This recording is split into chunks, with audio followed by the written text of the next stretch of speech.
miles on that. I saw. Yeah, you can't break them. As long as you Nope. keep the oil in them, good fresh fluid, Honda fluids. Don't cheap out. You know what I mean? Yep. Yep. They'll run forever. But let Yep. me throw Just some mics out there real quick. Hawkeye, Mr. yeah, Blind Dave. How Dave you in the been? house. Mr. Xavier, glad to have you. Hey, Surge is on. I love Surge, man. That dude's got so Surge. much energy. Hi, My, Johnny. Hi, everybody. what's up, Jason? 11 years uptime, huh? Man, it's crazy, isn't it? Yeah. Absolutely wild to see just how far we've come. Ransel's on. Welcome, Ransel. Let me throw you a mic. Throwing you a mic. More As you crazy said, man. energy. As you said, 11 years, man, and that's just DigiByte being around. DigiByte's outlasted a lot of stuff in the crypto space. It's really crazy to think about. Tons of stuff. Yeah, I love what Like, Eric posted in terms of the top, 100. There's only like 6 left. And I don't even think this option is available anymore. But if you like go, I think it used to be available on CoinGecko. You could go to CoinGecko and organize by layer ones with their own base chain and other things. And like, if you do that, DigiByte's still something in like the top 50 or something. Like, there's not even that many individual chains left anymore. No, there's not. Yeah, if you go to Masari.io, you can sort it out that way. You can sort it out by proof of work blockchains, and I think we're like number 15. Remarkable. Which is absolutely wild. You know what I mean? So I was talking to somebody else about it. I was like Black Coin, Pot Coin. The list is so long. Like Cannabis Coin. Like there's so many projects that I mean, Black Coin's still around, so I'm not no shade thrown here, by the way. And so was Pot Coin. But generally speaking, it's just been wild to think back. 11 years, man. It seems like most of my adult life somehow.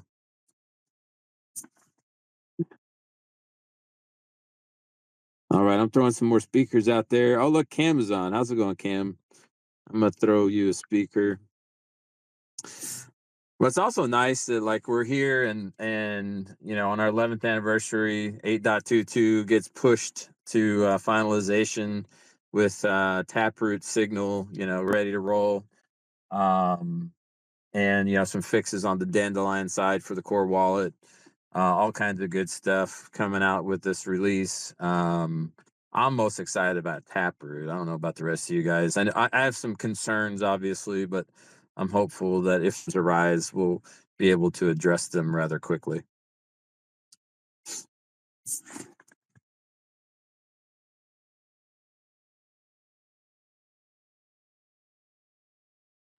And thank you to those folks that we saw in our chat. So we're in a little group chat, a couple hundred strong now.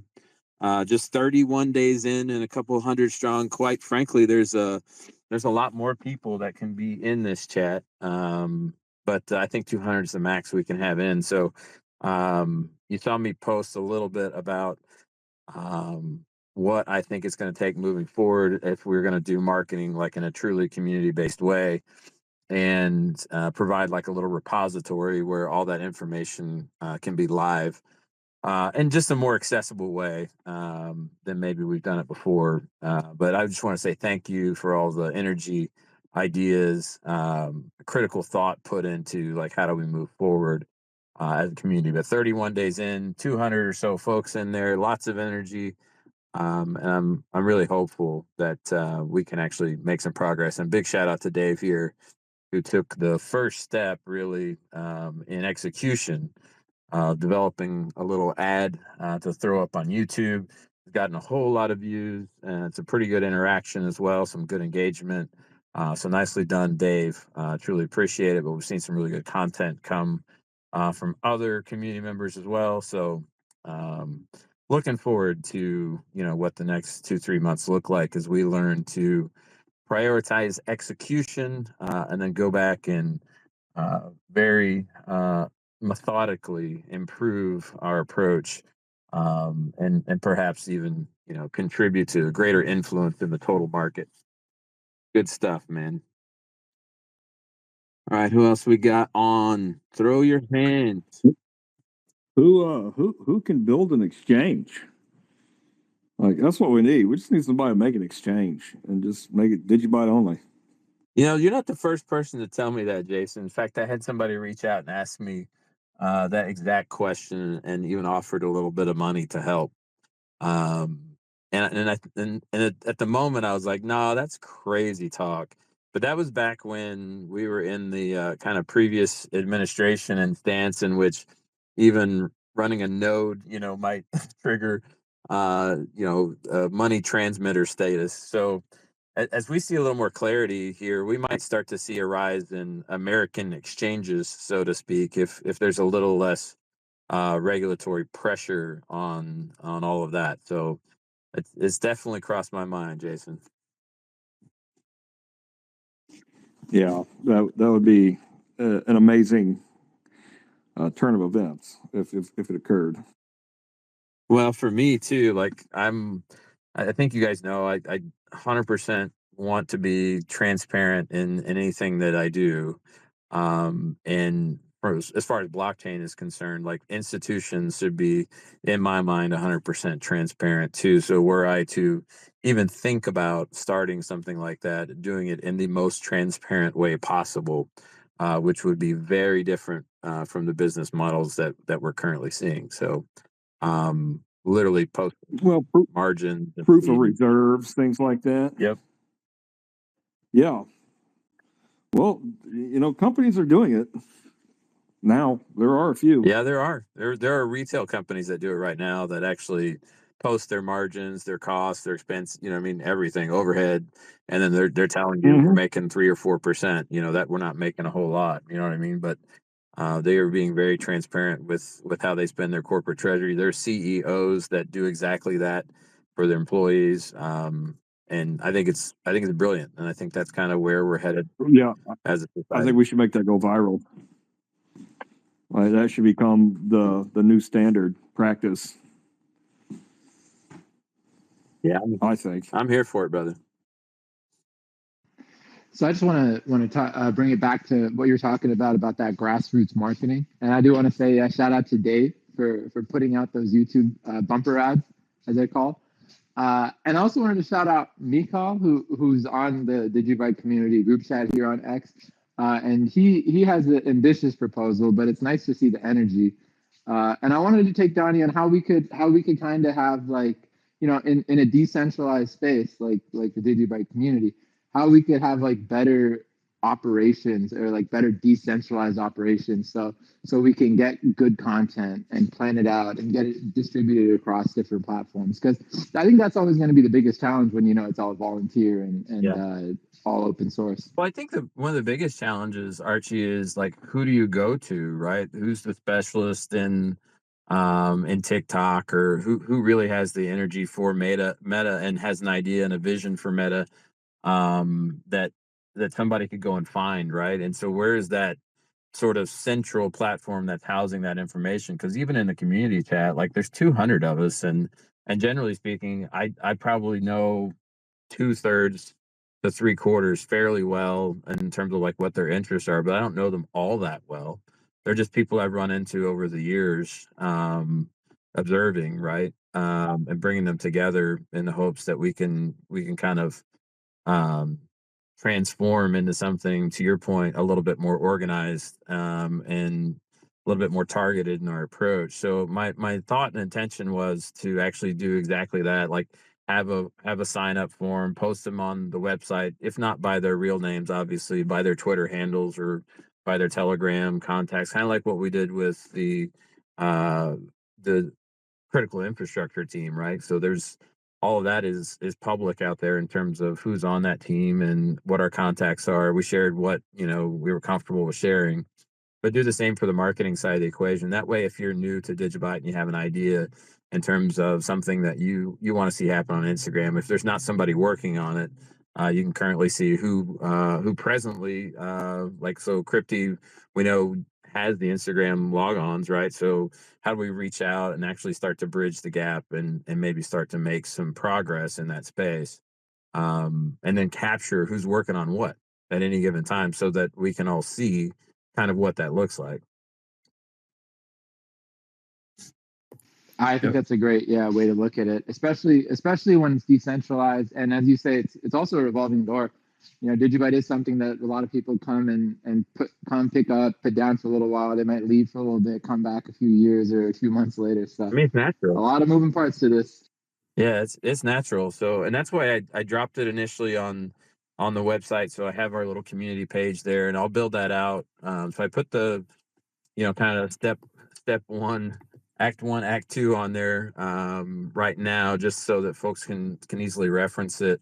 I'll put that on my actual Twitter bio next, but it's on there. If you just click on aroundtheblock.us and then go to community, I'll make it a little easier to find, but it's on there right now. But I'm going to put the forms on there.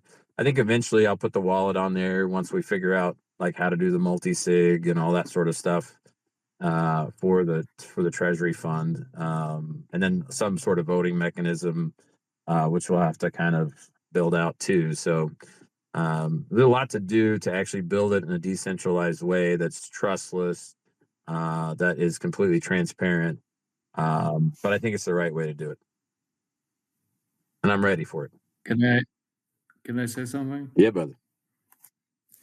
Yeah, first of all, congratulations on 11 years DigiByte.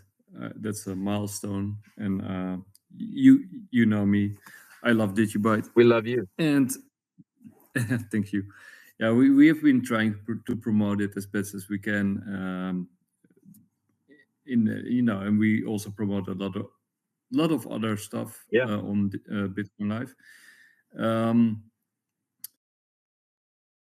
What you mentioned, like the DigiByte group is really big, and you got Dunbar's number, right? You can only keep track of so many people. I've made several comments to even people in this room listening right now about how much more mature the community is this go round than say even 3 years ago. And so I think Oh, sorry, wrong emoji. I think we've reached that place now where it is time, and I think there's ample maturity, both in understanding of where we're at in the marketplace, and the potential of what we have to offer the free world, so to speak, to the point where people are frustrated enough that they want to do something meaningful and something authentic with a protocol like DigiByte that's never compromised on principles in 11 years. So there's a history there that simply can't and won't be repeated ever again. So to be a part of something like that, to do something actually meaningful in this space, I think a lot of people, resonate with that and are ready to take action. So to your point, I think what it comes down to now is actually building the organization, building the mechanism, the infrastructure that allows people to put their talents to work in a structure, right? Which is probably the hardest thing to do in a decentralized space, but it's a challenge that that I'm ready to work with others to build. So I'm excited for it. Somebody of your group to talk to somebody of their group and to get some of their trade secrets and to build that infrastructure and make DigiByte explode, because because you got the community, you got the energy, you got everything except that sort of ingredient, that missing ingredient to sort of we're not necessarily all on the same boat or even rowing in the same direction, and we're not ever always going to be on the same boat. I'm not naive in this, but if we can get a good portion of the community in the same boat, rowing in the same direction, we can certainly make it a little bit further towards the destination. You know what I mean? So I think that's the goal here. So just circling back, because we are on our 11th anniversary today, and so I just want to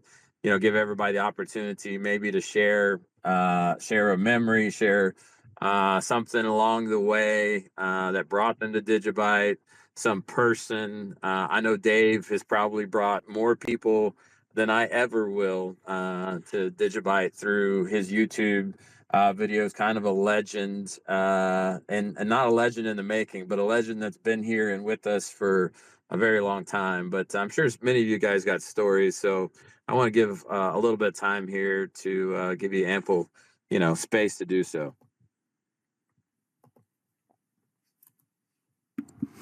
Good evening, everyone.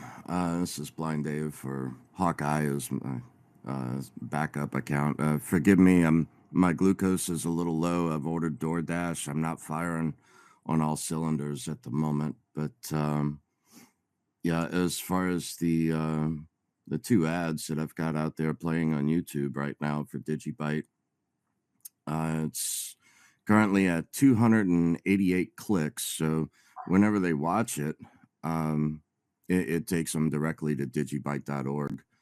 And it currently has 616,000 impressions globally. So, and that's pretty sweet.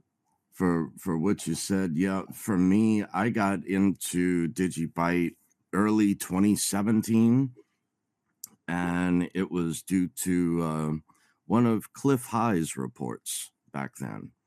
Oh man, I forgot about him. Yeah, so he used to be really big for Microsoft back in the 90s. He was the go-to guy that fixed Microsoft, and for him to have mentioned the code of DigiByte and how he really liked it and whatnot, that's what got my attention and where I found DigiByte. Then I had volunteered to work a booth at a crypto event back in April of 2018. April 2019 with Laura Taylor. And, Laura had put it out there for anyone that wants to volunteer. So I did that on short notice. And that was really, really fun, really cool to be able to interact with so many people that just walked up to the booth and to be able to discuss DigiByte back and forth and, all the different things and the differences between many other crypto. So back then I was versed in over 100 different crypto. So you have to remember though, I was in bed for 4 years and all I had was just YouTube. So to anyone on YouTube, just know that your voice goes further than you may think. Because crypto really did change my life. I had no other option. And so it was a wealth of information, but also at that time I had to cut costs down to nothing. So no cable TV. My only option was a DVD player, not even a Blu-ray player with a big screen TV. And that was my source of information. So cheers to anyone with a YouTube channel. So we hear you.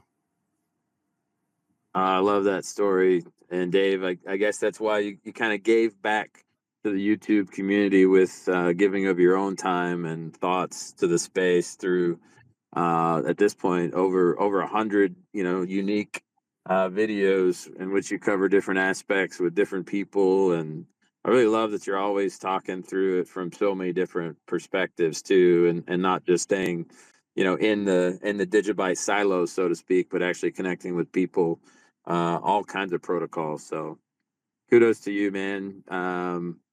You've definitely done a ton for DigiByte through the years. Yes, it's my way of giving back. And for me, it's the one that makes sense. So, because when I look at it, Bitcoin and Litecoin combined cannot handle the demand of society globally. So, it's only a matter of time. Yeah, brother. Yeah, shout out Dave. Dave has always been putting in work behind the scenes, hosting calls, testing out 8.22 or RCs. He's out on the community chat, the community group chat doing that. Love to see it, man. Thank you for being here with us.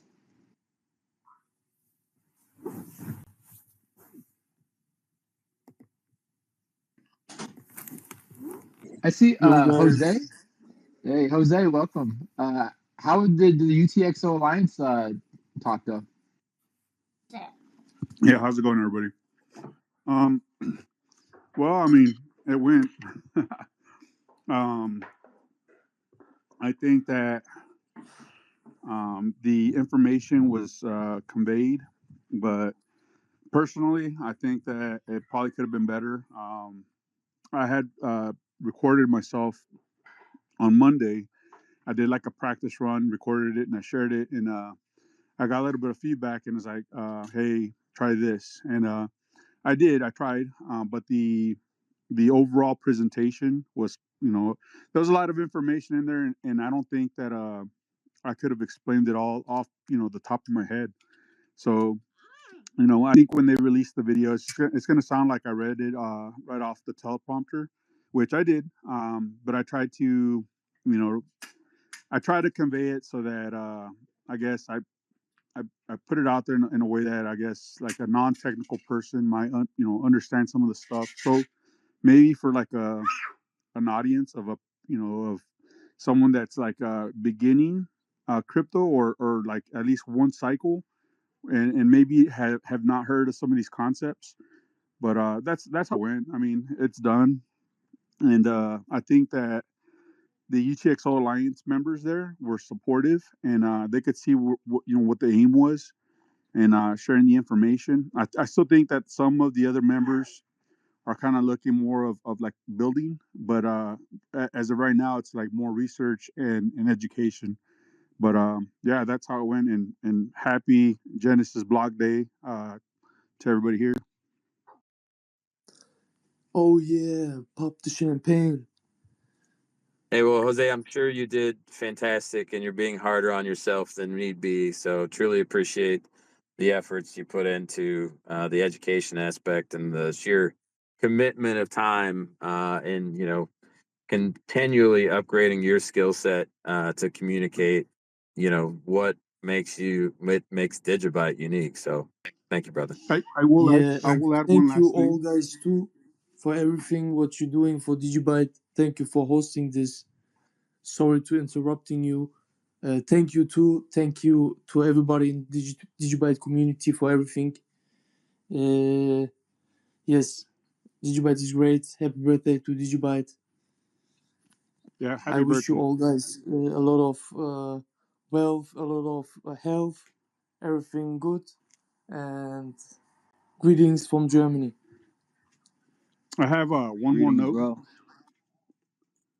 bro. Right there when the town hall was about to end, the newest member from Hathor, they're like a Brazilian blockchain, L1. They're doing all kinds of like very innovative stuff. But when Neil from Hathor spoke, he was talking about like, we never really thought about this aspect and teaching like their community about the UTXO.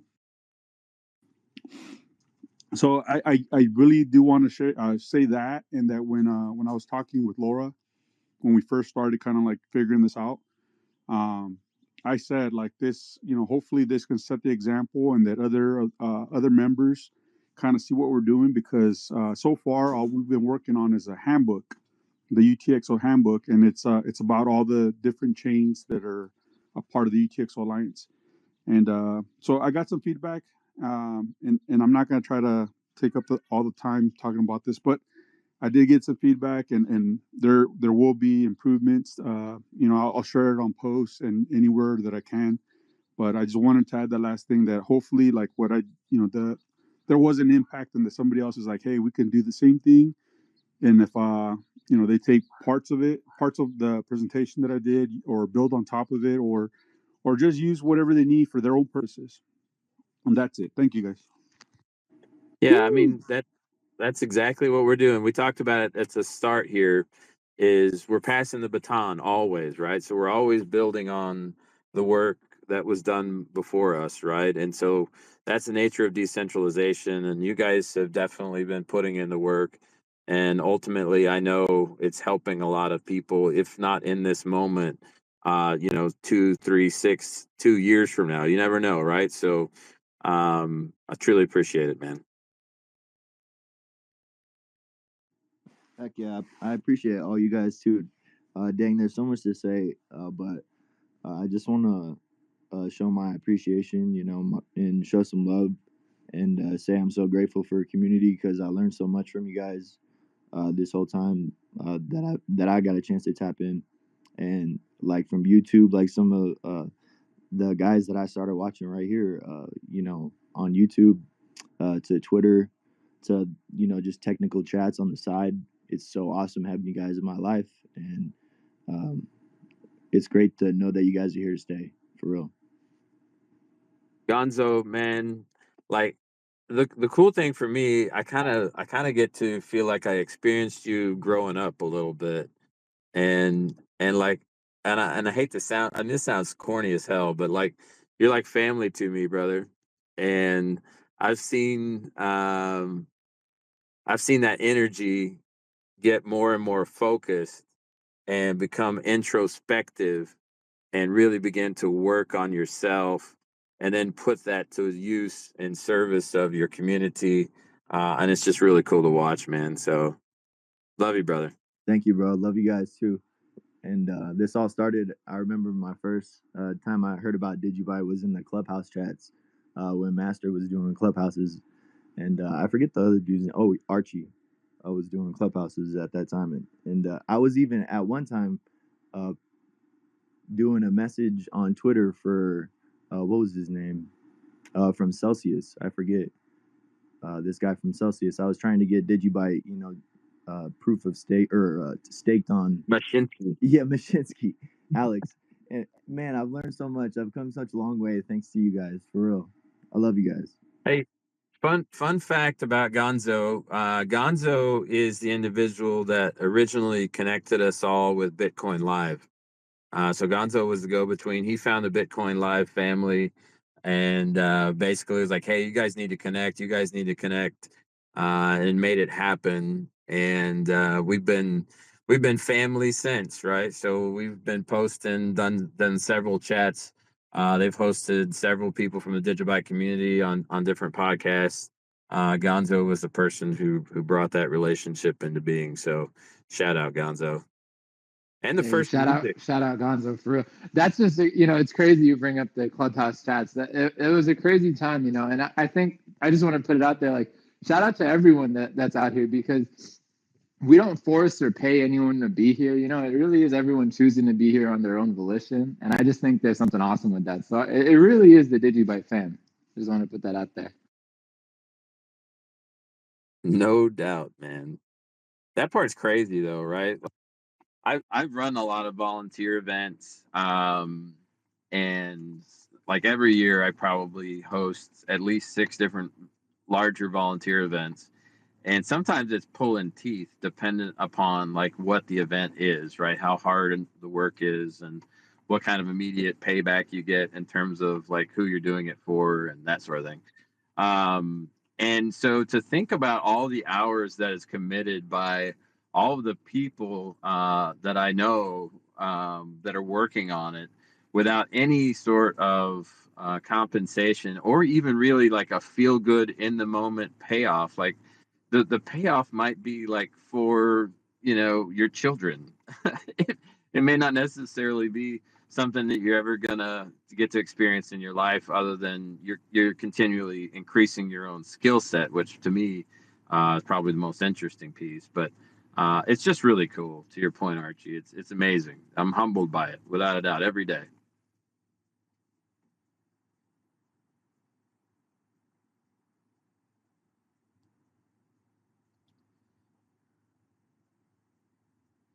All right, I'm going to throw some more mics out there. I'm sure there's some other folks that might want to share.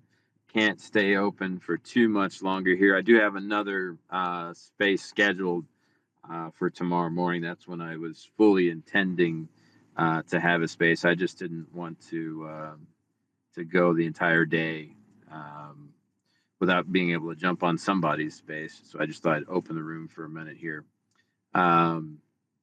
So Ransel, brother, like I know, like you got so much energy. I'd love for you to jump up, just talk through a little bit. Gladden, I know you got a lot going on in your corner of the woods over there. We'd love to hear from you. Xavier, my favorite contrarian in the entire space is Xavier, but a longtime DigiByte supporter because generally speaking, he knows the game is cooked and would love to see it come to an end in terms of the Fed. That is. So if you want to jump up there, talk a little bit, please do. And then I see Charlie. Good to see you, Charlie. Man, it's been a minute since I saw you active in the community, but always glad to have you, brother. So throw you a mic if you want to jump up on stage there. Hello, everybody. Hello. 11 years going strong. I'm very proud of being a part of this community. I believe 2025 is the year of DigiByte, no doubt about it. We have the first USA Bitcoin president. We are days away to do history. That's all I know. Days away. I mean, if there is a blockchain that is Americanized, the DigiByte blockchain is in my opinion, is the most American, pure, 100% uptime, 0% downtime. It's perfect history since the beginning. I mean, it's just a matter of time. I believe a lot of things being worked that we don't get to see, but a lot of great things are coming our way. So I'm proud. I'm proud to be part of this and be an early DigiByte holder. Ransom, man, the last year, it's been a year and a half we've known each other now, and Yeah. incredible energy, like just inspiring to me on a daily basis. Because sometimes it's all quiet on the block, and then you see Ransel, and Ransel's about ready to like bust out of the seams, right? He's like coming through the screen on Twitter, and I love that energy, and I truly appreciate you bringing it every day. 100%. I still gonna host that Dominican party when we reach newer highs in DigiByte value, which I believe will be soon. We are a beautiful community, and our time is this year, no doubt about it. This is our year, and the DigiByte community is gonna be known worldwide very soon. Very soon. Well, brother, I told you, you just keep a little bit of space there for me on your plantation. I'll hang out in the corner in a little villa. Me and my wife, we'll be cool down in Dominican Republic. We'll get a tan. We will blend right in. I promise. 100%. I make sure everybody gets a horse. That way we can go riding in the beach, and go swimming. Yes, I'm here for it, man. I'm here for it. I know Xavier would be down for it too, because that fool, he's a traveling man right there. All right, somebody grab a mic. Let's go. We got a little bit of time left. Not much. We got John Chainsaw in the building.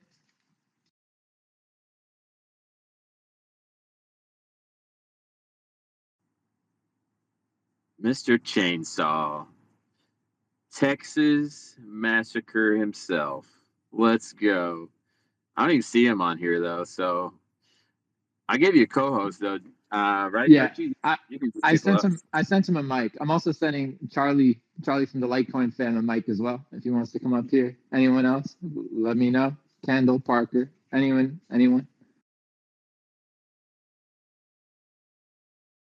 But I'm gonna be working on the latest nodes updates on Sunday. So now it's the final. Oh, sorry, somebody jump up. Go for it. Yeah, just congratulations to DigiByte and boy, the efforts that have been done recently in that chat group or whatever that Telegram group is amazing, and I'm just glad that it feels like we're moving somewhere, and I'm sure we have been due to the limited ability to do my research. I'm seeing it, and so I don't really understand all the questions, but I feel the energy and I feel that positive energy going around. So glad, and I hope everything's cool with you, being in California and everything. But great job, guys. Just waiting here to see what the next thing's going on. Hey, Xavier, if you can feel it, that's a good thing, brother. The only thing that stands in the way, well, maybe two things. One is belief that things can be different, and two is a strategy to make them different, right? So that's the two things we're after, right? And you've been a large part of making sure that we're keeping it real along the way. And you probably don't even recognize that you've played that role for a very long time. But it's just as important as the cheerleader that's always saying things are great. So, Xavier, thank you for keeping it real, brother.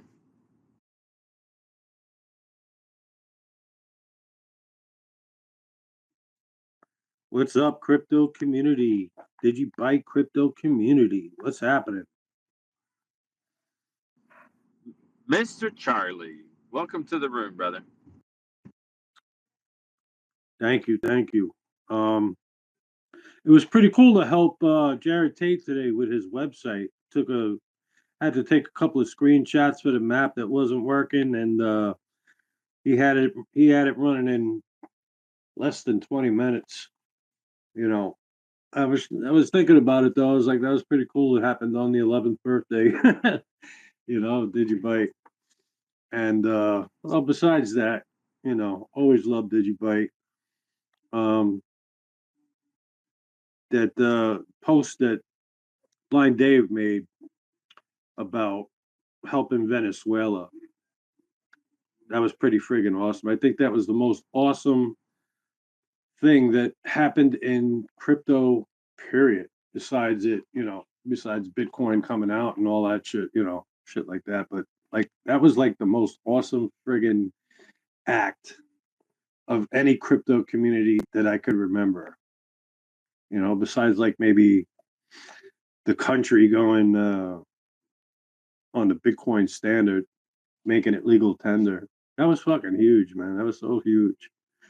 And I posted a question about, I remember they had problems running it on their phones or something, and they had to go to the satellites to use DigiByte, and it worked. But I don't remember the full story. So if anybody has the answers, post it in the comments. I'd appreciate it. But yeah, I always love DigiByte, man. It's faster than Litecoin, and it just works. Everybody knows I'm a Litecoin head. I came in around 2018 and found Bitcoin first, and then Litecoin afterwards, and then soon after that, DigiByte. Always love DigiByte. I love it, brother. And I think most of us also love Litecoin. We just like to talk about DigiByte because no one else wants to, I guess. Yeah. Plus, we see something a little different, I mean, I can't understand why Litecoin and DigiByte are so low in their, in the price value. But I mean, you can't argue with 100% up and running, 11 years and 13 No, years. sir, sure can. You can't. I mean, there might be a case to say that it's a dead chain, but that's hardly the case. So that's nonsense when people say that, it's a ghost chain and blah, da, da, da, all that nonsense. I mean, I watch the it's not a ghost chain. Yeah, exactly. If that was the case, maybe it would hold some water, but that doesn't hold water because everybody uses DigiByte and Litecoin. So yeah, there's been some interesting days out there too that we've had in the last couple of months to watch what happens on chain in terms of the number of transactions and some massive spikes out there as you see the exchanges really flexing their muscles of their wallet software is what they're doing. And I'm assuming they're proving a point to somebody in terms of how sophisticated their software is these days, which is pretty cool, right? They're building on the blockchain, just probably not in the way we initially thought or intended them to. So there's definitely value in these protocols. Maybe we just haven't figured out a way to make it real for the retail user just yet, but I think that's coming regardless. But with 8.22 launching in final form right here on the 11th anniversary, we've got a ton to celebrate, and I hope you guys are out there running core or have plans to get core running in the next couple of days, I was going to share. I'm gonna update all my nodes on Sunday, which means I'll also be able to kind of finalize that Electrum server, and then hopefully not have to change the configuration on it anymore, that I'm we can running. actually use for an endpoint. Go ahead. Yeah, I'm running core on my PC, and I have to update it. Another thing, I put out a tweet a couple of days ago. Maybe it was yesterday or the day before. I don't know. But what's the problem with the listing on Coinbase? It's actually the Coinbase fee, correct? Is that correct? They've never actually responded, to my knowledge, to any formal request or informal request as Well, to their reasons behind why they've not chosen to list it. well, from what I remember, it was the listing fee, and I remember, if I remember correctly, I should say, I remember Jared Tate saying there's nobody that like owns DigiBytes. It's decentralized, so there's nobody to pay a fee, right? And that was his case with saying that they can't pay, he can't pay for the fee for the listing. If that is the case, then maybe it is possible for the whole crypto community, DigiByte community, to get together, even Litecoin, whatever it is, and try to come up with that fee and get it listed. The community could do that. And I just put that out Hey, there. It's something to think about. It's something to look into. And if everybody wants that listing on Coinbase, maybe the last straw is to pay that friggin' fee. Everybody get together and pitch in, get that fee together, and pay it. Get it on Coinbase. Figure, it's something to think about. yeah, no, I appreciate that, Charlie, very much. Yep. But yeah, so a lot of cool stuff. Play with core, get it running, and then get into the console and start learning some of those console commands. That's where you're going to find a lot of the new features in terms of some of the pay to many, some of the fee structure changes, some of the dandelion that's been enabled, so to speak. It's all going to be in core there. So get into that, kind of start playing around with it. It's nerd stuff, like it really is. I get it, but it's also cool to kind of understand what it's actually capable of, because a lot of the utility is buried in that console, right? And then you can go into like, okay, like how do we build on this? Like what utility is there? What does this unlock from a user perspective? Like how can I put that to use, and who would want to put that to use? Because you all know people in your sphere of influence that are probably trying to solve technological problems that our blockchain can actually solve, right? But doesn't know it even exists. In fact, somebody reached out to Dave and I not too long ago about essentially tokenizing assets, right? And how could DigiByte potentially serve that role of securing those tokenized assets, right? And it was somebody that runs a family fund, which is, just kind of a small hedge fund, right? And there's a lot of people out there looking for these solutions right now. And it really takes people like us that are interested in the technology to sort of bridge that gap of what's possible on the blockchain. And especially with something like DigiByte, which is a public protocol, right? It's public infrastructure. Anybody can use it. So the more eyes we bring to its capabilities, the more people will find use in it. And then maybe, just maybe, the coins themselves begin to have a little different value in the marketplace. Well, folks, thank you for joining me. I will have another call tomorrow morning. I've got one scheduled, which I had actual talking points for, and I was actually going to not be driving and be in an office, maybe even and looking at a screen. But thank you for joining me here. Thank you for your time as always, and congratulations. You made it this far. We've got a long way to go, but there's very few communities, there's very few protocols that can say they've been in this space and maintained their core principles and never compromised for this length of time. So it's a pretty damn cool achievement, and we need to recognize it.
Hey, Dave, join the stage. How you doing?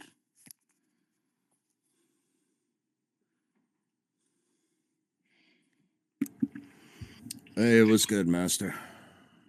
It's good to hear from you. Last week I was so torn down and worn out that I fell asleep in the middle of the space. Thank God I muted because I was snoring. Yeah, I've been a little busy lately, so Yeah. I'm still tied into the DigiByte community chat and been following it. I needed a break from working on Next Door. Yeah, how is that coming along? Next Door? Yeah. I took a break from it for a couple days. It's just too cold right now for me to do anything. Well, I mean, I have to cut wood and all outside, and it's still like 35 degrees or Oh something. wow, I know that's colder than y'all ever really be. Well, well, that's Fahrenheit for the other listeners. But yeah, it's near 0 degrees Celsius. Well, I mean, the coldest on record is 26 degrees Fahrenheit. So I don't know. It's negative something Celsius. I don't know what the conversion is offhand. But yeah, it's been pretty cool in the DigiByte community chat. A lot of us have pulled together, and I've so far launched two ads on YouTube for DigiByte. Oh wow. Oh wow. I'm so sorry. Blind Dave, you have to come and see what I've been building. What's that? On Live.me, you have to see what I've been doing. Why I've been so busy. You have to come and see it. I will. I just, again, I've been tuned in and I've been working, doing a lot of other stuff on editing software, trying to create ads, Google ads. I know, but I YouTube. want you to know why I haven't been here, so that you know that I'm still working just as hard as I've ever been. Well, I never doubted that. I mean, you've been here like me, just we're lifers, I guess. You know. But yeah, both of the ads so far, we only have 2 ads out there, but I mean, the analytics are just absolutely staggering right Really? now. Yeah, like and Dave, it is so blown up on the app that we're on. Like it's been blown up. Hey NK, are you there? Because we just found out that they can withdraw their salary as crypto. Because at first we didn't know that how we were going to get people into DigiByte easily.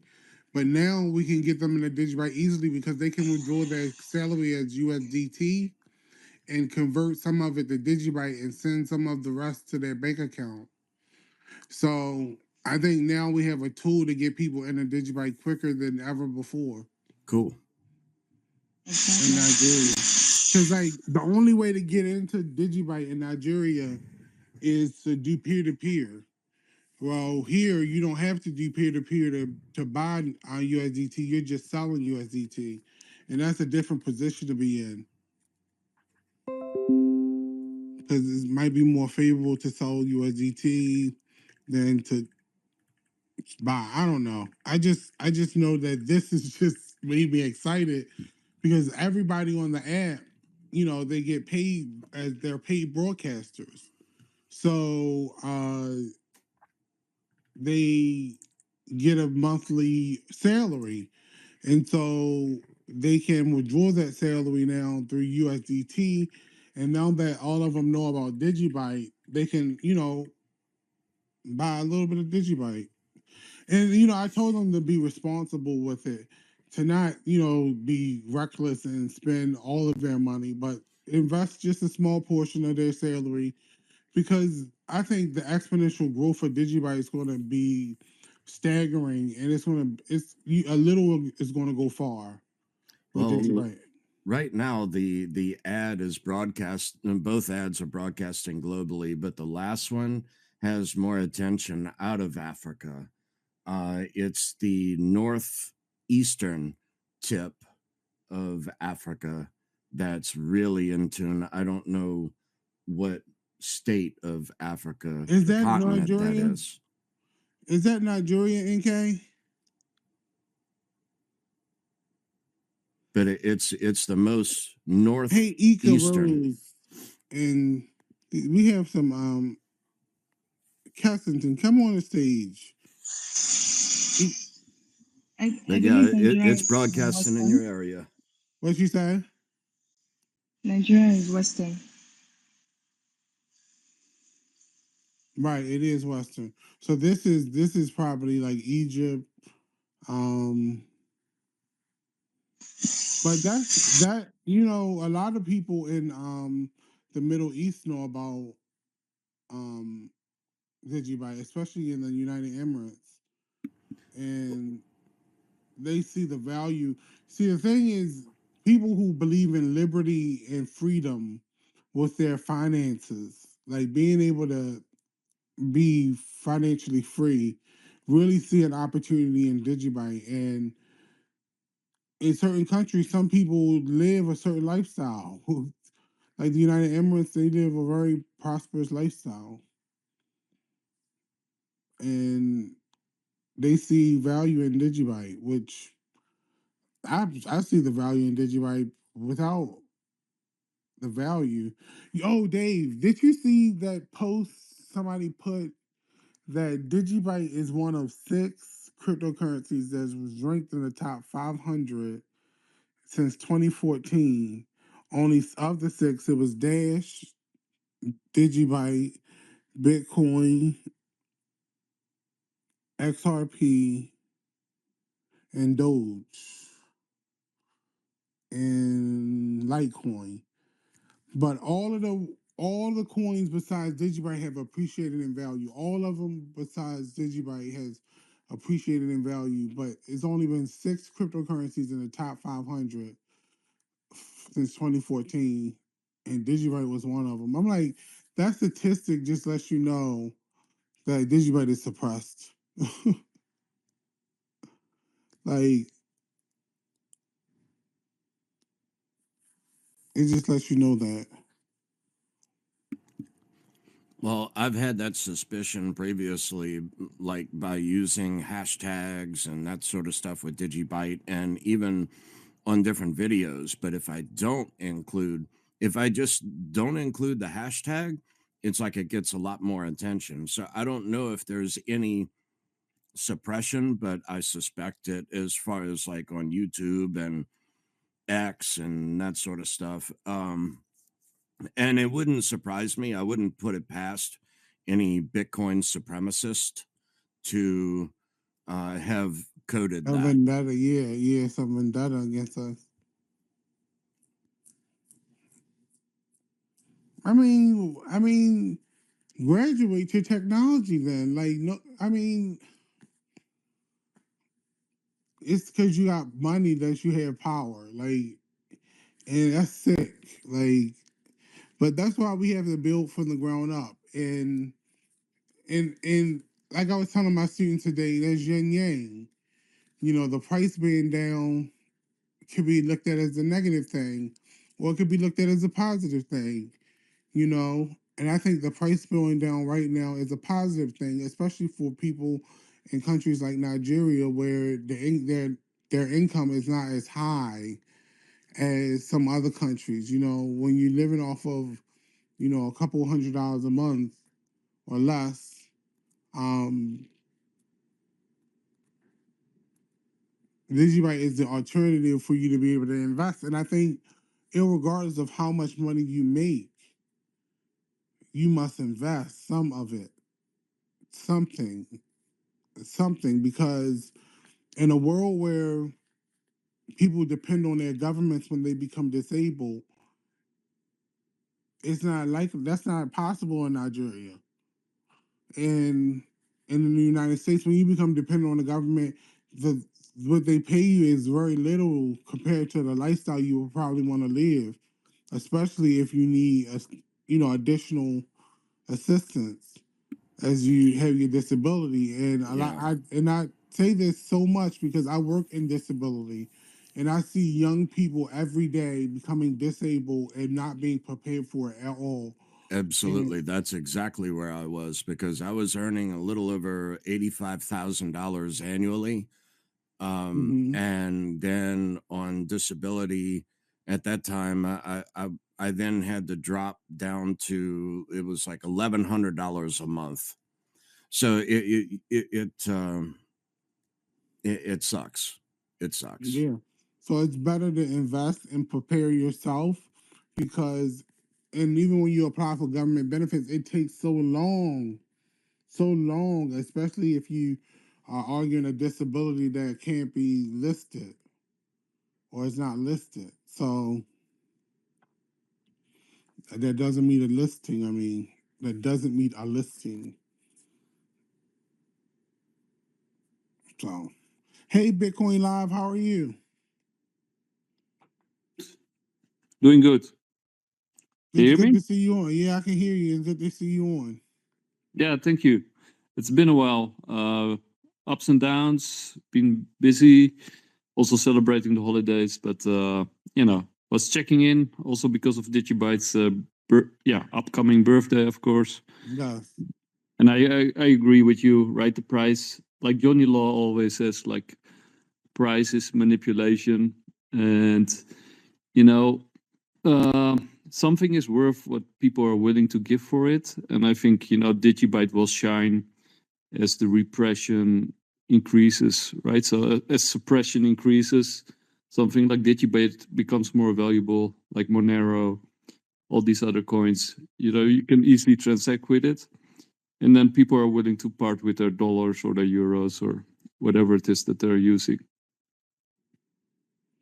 Yeah, I think what people don't realize is they're allowing for our community to grow organically much bigger than any community out there because value being low allows for accumulation, and they really are positioning us for when the growth does happen Yes. that we have wealth being spread in a community not bound by national solvency but community commitment.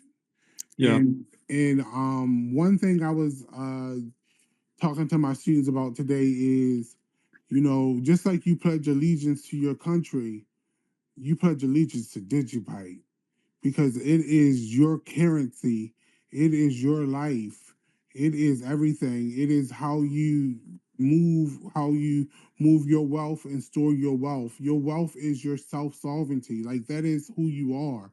And if you're going to believe in something, you have to wholeheartedly do it.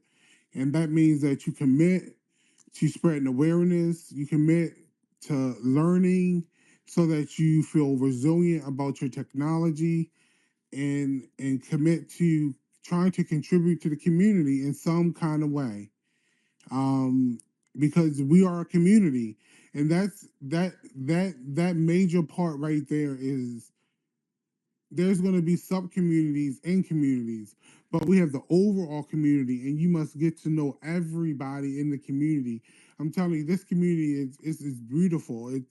It's very diverse, and I've been growing the community in Nigeria on LiveMe, and so now we have a whole bunch of Africans that are just so excited about DigiByte. Like they're just really excited about the opportunity that DigiByte presents because it's one of the most resilient technologies out there, if not the one.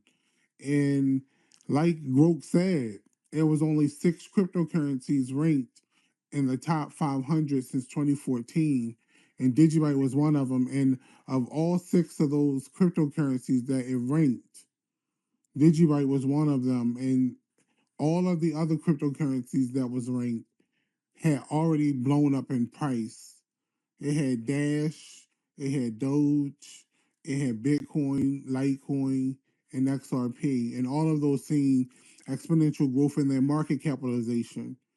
And that is interesting to have a fact that we fit the narrative of being a resilient cryptocurrency through tough market cycles. Um, yeah. Yeah. Yeah, no, I think there's a lot of truth in that, and I think there's also truth in the fact that, you know, the more decentralized you are, the more suppressed you will be, generally speaking, until they can get a hook into you. I think that makes sense, and Yeah. and it's very easy to build on DigiByte. There's a lot of interesting features to DigiByte. I think I think like what you say, like the fact that during these downtimes that you have been able to build this community and to stick together and to grow it. I mean, that shows that that's the true value of DigiByte, that there's this community that believes that's behind it. And I think it will shine the moment sort of that We start to get a price appreciation. Yeah, I think so. Well, you know, if you get the price appreciation, of course, people will all appreciate it. But I think people should just keep using DigiByte, like in a spending way, and to keep building on it. I think that's very important. See, And to that actually, it's so easy to like the difficult part of that narrative is DigiByte price goes up and down. It swings. Like the volatility in cryptocurrency makes it very dangerous to hold your money that you want to buy goods and services with, especially if you're in the third world. So, you know, that's why you know, we really need to see like ultimately just have people, you know, just saving just a little bit on the side for DigiByte. But we really need to hope for just a little value appreciation so people can start to build like their ecosystems within DigiByte, like holding DigiByte that has some value to start to transact with it with businesses and just kind of like what Bitcoin did. You know, because Bitcoin, the adoption didn't really happen until after some value appreciation and market capitalization. And I think that's going to happen, and it's just bound to happen because um, it's just bound to happen. Like you can't stop it. Like you can't stop it. You can't stop it. Like people gonna figure it out. And just like me, once you figure it out, it's over. Like I'm telling you, Bitcoin Live. If you could visit us on Friday, we're having an oratory competition. And my students are going to be presenting Yes. DigiByte, and Cool. I can't even name the number of students I have on the platform. But NK, can you? She's one of my administrators on the platform. Hey NK, can you tell us a little bit about what I've been doing? Don't be shy. Hi guys. Please, am I heard? Hey. Yes, we Yes. can hear you. Okay. Thank you for having me. My name is NK. From LiveMe. So, Master is a so far he has been an amazing teacher, coach. He taught us everything about Bitcoin, and not just Bitcoin, cryptocurrency in general, especially DigiByte. Everything we needed to know about DigiByte, how it's mined, the Digi assets, the mining algorithm, and apart from the blockchain technology, we also learn about personal lives, how to be there for each other. You know, we're building a community. It's a very wonderful community which Master has built so far, and there's growth, there's development, there's passion, there's compassion, there's empathy. I mean, I'm just privileged and honored to be part of that community. We're a moving train, most definitely, and I'm super excited for our anniversary coming on Friday, and the oratory which we'll be presenting. It's like talking about how DigiByte can change the world, especially we from the unbanked world, how it can actually affect our day-to-day activities and actually change our lives and to better our future. So yeah. Thank you. Thank you, NK. Yeah. That sounds really cool, and kind of reminds me also of a book by Bernard Lietaer. It's called Rethinking Money, and it's definitely a book that you should read. And he did a lot of he sort of cataloged a lot of experiments from around the world, from Latin America to Africa to Japan to Weimar Germany, all around the world, different times. And he sort of showed that money is experimentation, and basically that money is an incentive structure. And it's a very interesting book. And one of the things that it also shows is that central bankers, that they hate experimenting with money. And as soon as money is being experimented with on a local or community level, that they slam it as soon as they can. So I think DigiByte, and I think that's where sort of DigiByte shines, and decentralized currencies in general, right? Because the moment that CBDCs enter, and we're very close, actually they're already here, but as soon as they're sort of in the limelight, you know, when they really enter the stage and people become aware of what CBDCs really are and the control system that has been erected around it, I think that's sort of the moment that DigiByte, Monero, Litecoin, even Bitcoin, right? I mean, I understand that Bitcoin is in danger. It's all suppressed, yeah. I think Bitcoin is still very much decentralized, but you know, they're trying their utmost to centralize it in any way they can, you know, through ETFs, through, you know, whatever means they can. They just want KYC on every coin. That's what they want. Yeah. But you know, in a sense, they can't, right? In the end, they can't. They can't close the net, but they can maybe close it just enough. But you know, the point is that these other coins, like DigiByte and others, they are still around, and that's why your community, the community, is so important. But I also noticed sort of this discussion, when I sort of jumped in and out the DigiByte group today, and I missed like 1,000 messages. I didn't catch most of it, but I did sort of catch a little bit of it. And somebody was sort of arguing, I forgot his name, but that, you can sort of put your profits from one coin into another coin. To me, that makes a lot of sense.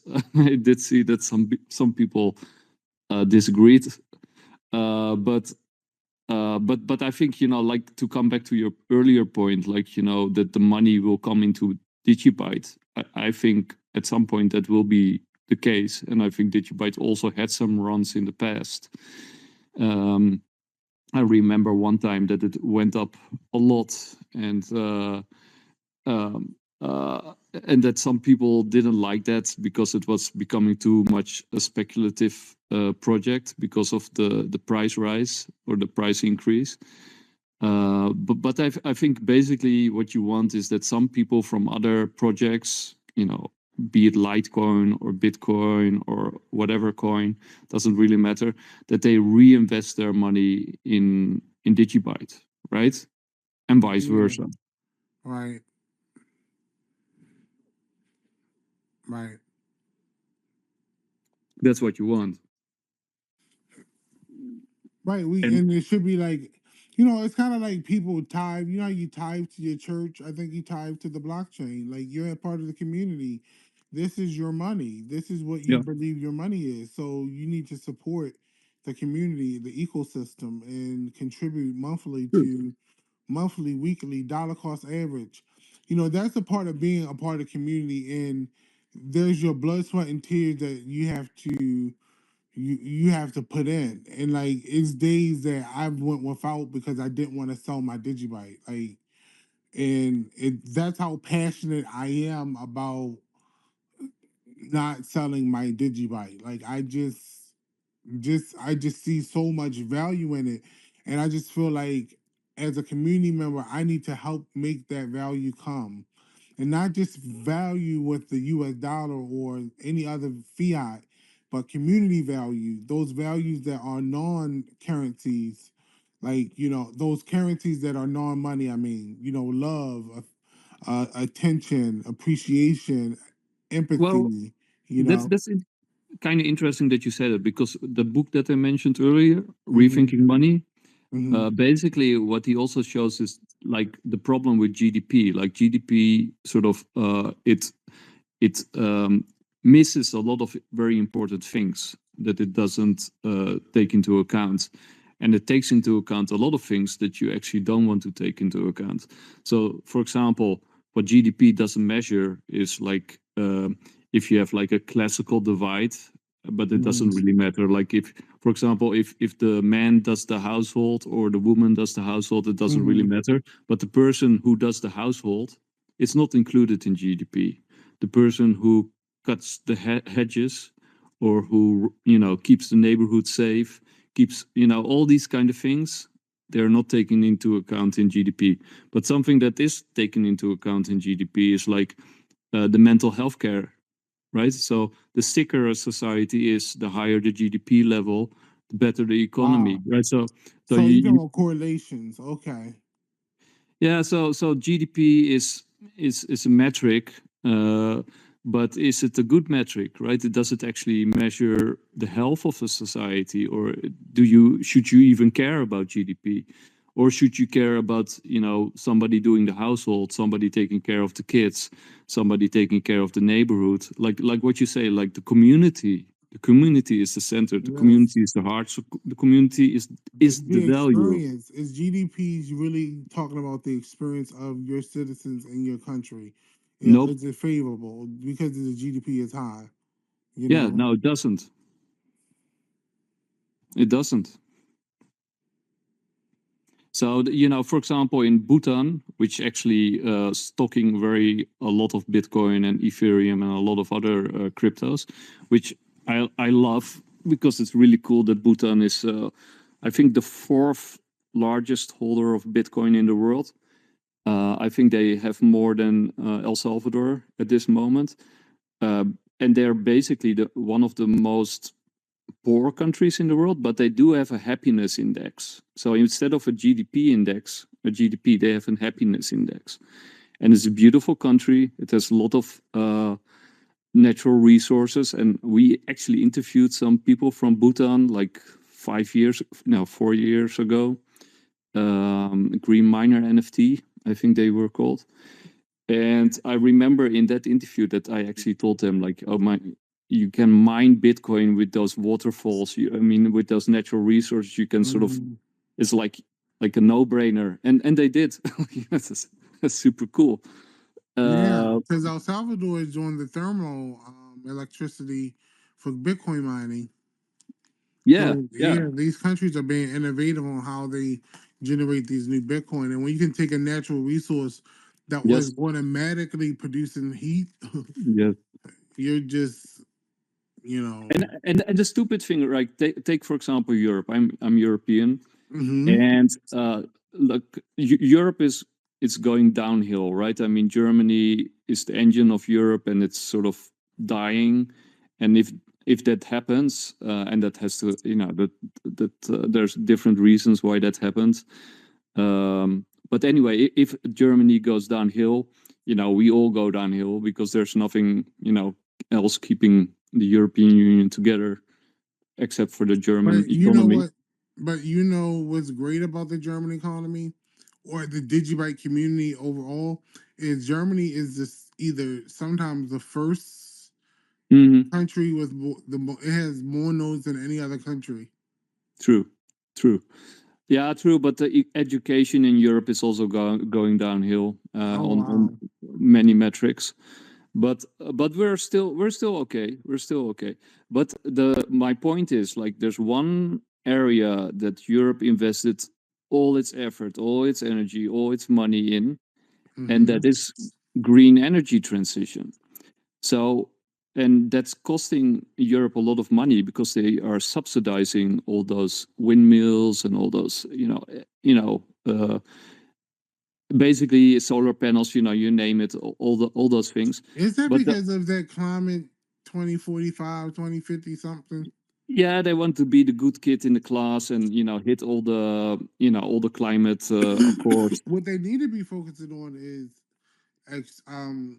getting the carbon out of the atmosphere, not trying to put less. We need to find a way to make negative carbon emissions. True. Yeah, they're also working on that. But if they really wanna profit from this advantage that they have, the only thing that they have to do is hook up Bitcoin miners, and the whole thing becomes extremely profitable. And Europe will take off like a rocket ship, right? I mean, the only thing that they have to do is hook up Bitcoin miners, and Europe's economy will change in an instant. Like, but why aren't they doing that? Right? Anyway, that's my frustration. Yeah, well, we know. Have you ever seen the documentary Banking on Bitcoin? No, I haven't seen it yet. Yeah, it's pretty old. I watched it in 2017, and all I seen was China had all these mining farms. I was like, geez, like they were like really mining Bitcoin, like really.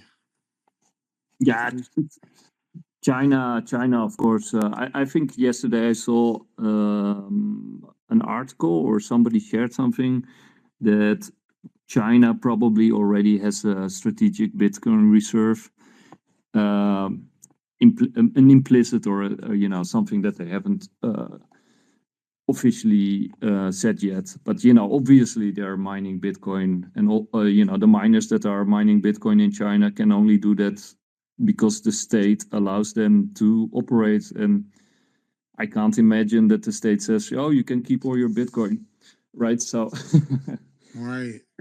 That doesn't make any sense. And of course, Russia already has a strategic Bitcoin reserve. I mean, all the BRICS probably already have a strategic Bitcoin reserve.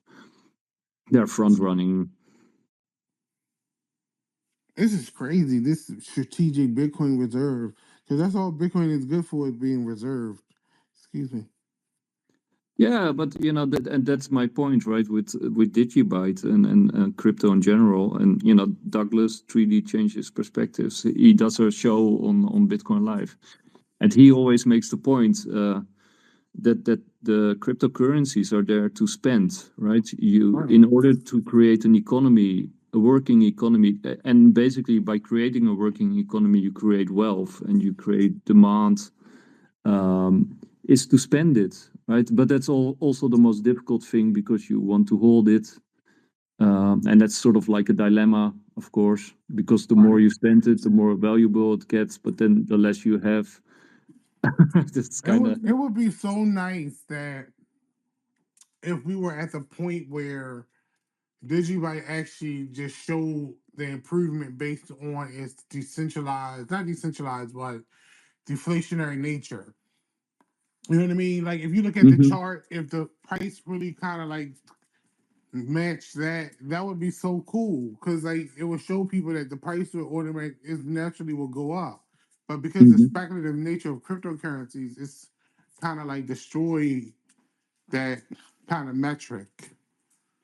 Well, that's what Johnny Law is always talking about. Is the fiat system is completely and utterly broken, and the fact that people are still measuring their wealth in fiat is in some way remarkable, right? I mean, people will look back on this century and think that we're absolutely insane.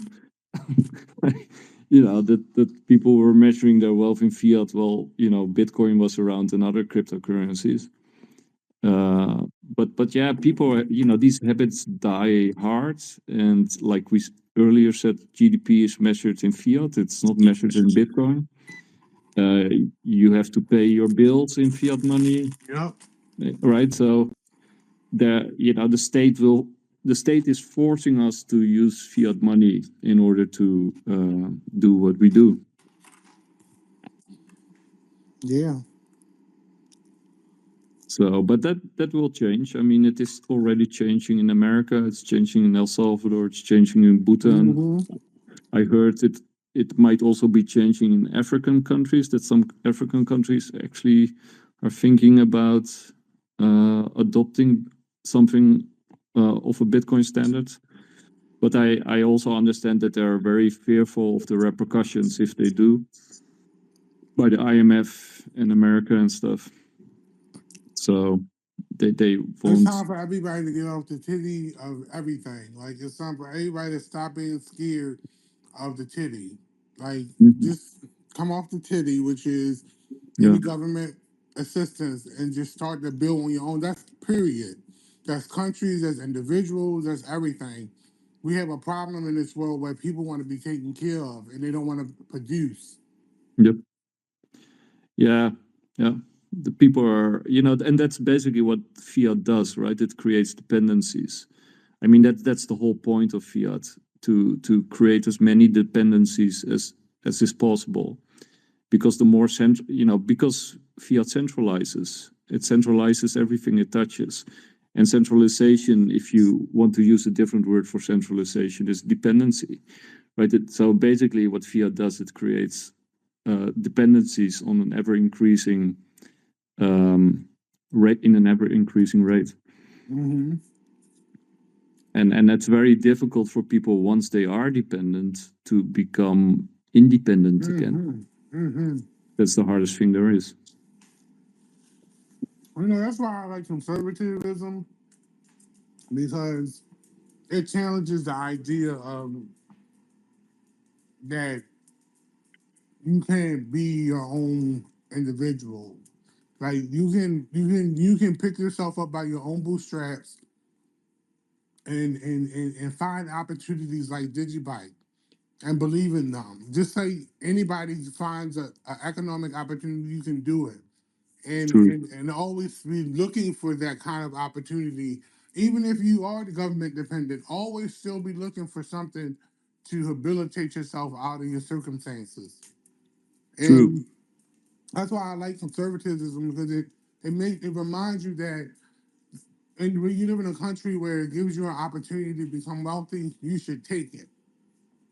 Yeah, while also taking care of your neighbors and your neighborhood, which is And also of part course, of constructive. those values and that ethos is in you. But wealth is more important because I'm telling you, when it's time to roll, Yeah, it's time to roll. Like your neighbors, you might can take a couple with you, but you got to protect yourself and your family and your interests. Because if you don't, nobody else will. Like nobody. Like, and it's a selfish way of living.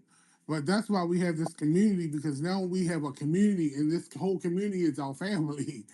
And we use those same concepts with us. But those that don't have this kind of idea that we can build a community that's a family, yeah. I focus think on their own families. I think what DigiByte represents, and a lot of other cryptocurrencies are what Doug Casey calls a file system. That Hmm. you can basically form a community or a file across the world. And that people are actually identifying or recognizing each other um, by embracing similar values, or in this case, a similar cryptocurrency or ethos. I think Hawkeye wants to speak. Yeah, Hawkeye, what's up? Yeah, I just wanted to let everyone aware that I posted it up in the Nest, the latest ad that I published about 9 hours ago, maybe 10 hours ago. I can't wait to So see it. to check it out, it's up in the Nest. I Okay. just did a tweet and included it in the tweet, so Okay, that way I could post it up there. I can't look at it right now because I'm on here and I don't want to close out the space. No worries. I'll send it to you in a DM. Dave, I I think appreciate you, man. No worries, dude. I just retweeted it. Yeah, let me retweet it. I can do that at least. Yeah. So what's the DigiByte community going to do on the birthday, which is I think on Friday, right? Yeah. Well, let me tell you what we're doing on Live Me. We have an oratory competition where people are going to enter, and then there's a first, second, and third place winner, right? The entrance fee is 100 DigiByte, and then we're gonna split I'm gonna match the winnings so that the first, second, and third place can win a nice little entry pot of DigiByte. But the reason why I did the 100 entry is because I want to make sure people had DigiByte that's going to be telling you how they feel about and passionate about it. Um, and so it's going to hopefully be 11 contestants, and we're going to be on Live Me Friday, and everybody will have their opportunity to talk about how they think DigiByte can change the world. I think Hawkeye wants to speak. Yeah, go ahead, Hawkeye. No, I didn't realize my hand might still be raised. I'm sorry. Oh. No problem. That sounds really cool. I'll keep an eye out. I usually work from Mondays till Fridays, but I always keep an eye on the Xverse. So Yeah, I don't know if you'll be able to see it on apps. It's on yeah, live, but no worries. Just know that the winner, maybe we'll have the winners come on here and present their speeches again on DigiByte and Friends. So we can have it on here. So don't worry. cool. Hey guys, I gotta get ready to sleep. It's late. Take care. All right. It was nice talking with you. Always. Take care. All right.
How's everybody doing? Y'all want to leave the stage empty?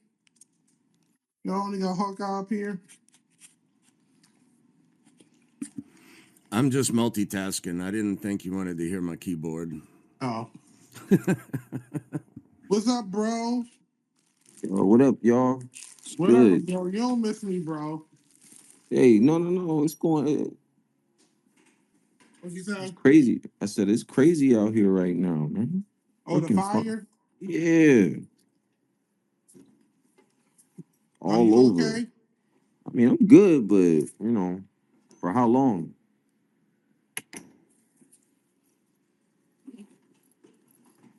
All right. Well, we might need to fly you out on the East Coast or fly you into New Orleans where it's 38 degrees.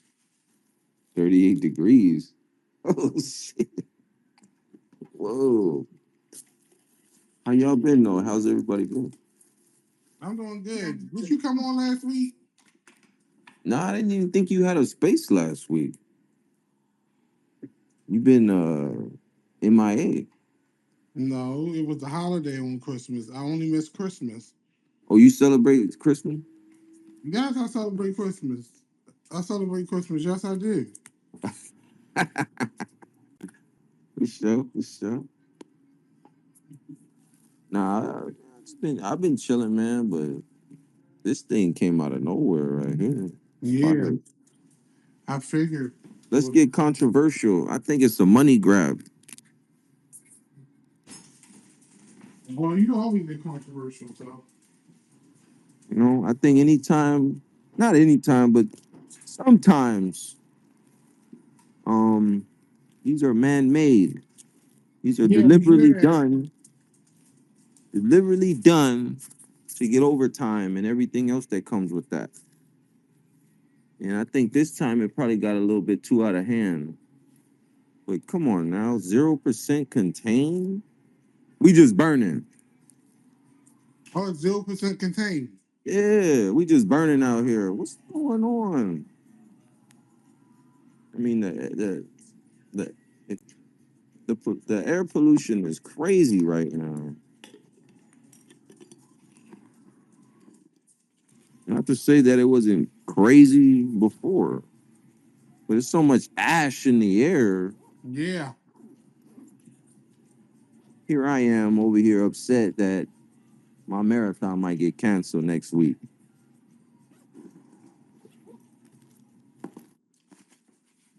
I was upset about that.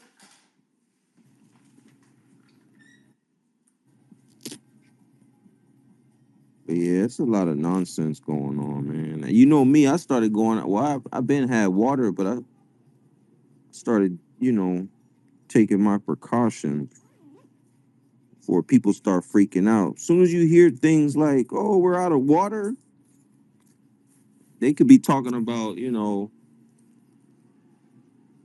the fire hydrants, but you hear that one time, it's like, "Oh, they out of water, they out of drinking water."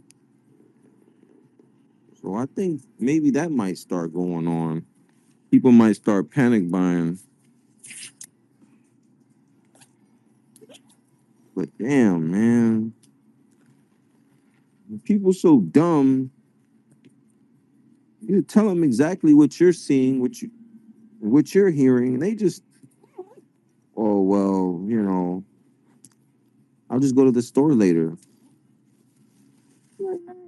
Might not be no store later. It's like that movie, Don't Look Up. Oh, yeah. That's kind of how it's been. Like, it's been real idiotic in the last 24 hours.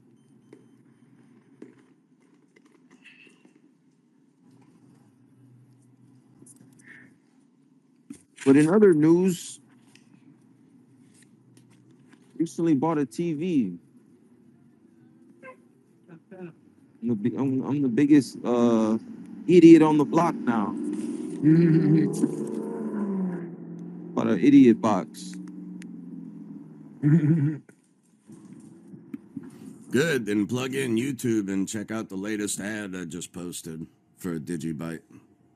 Okay, I've been seeing you've been doing some test runs, right? Yeah, I did some test runs. Got 2 of them live right now on broadcasting on YouTube. Bumper ads. They're 6-second ads for DigiByte.org for awareness of version 8.22 launch, and they've taken off and done quite well. Yeah, I made a tweet. I posted it up in the nest. Take a look whenever you get a minute. Gotcha. Sure.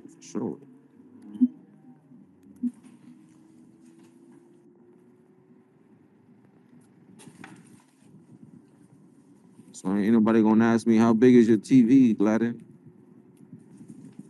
You know, that's a personal question. Ain't no personal question. How big is your TV, Gladden? Oh shit. Did somebody ask you Still how got big your TV you is? still got that little 32-inch you was telling me about? Mm. Yeah, it's a PC monitor.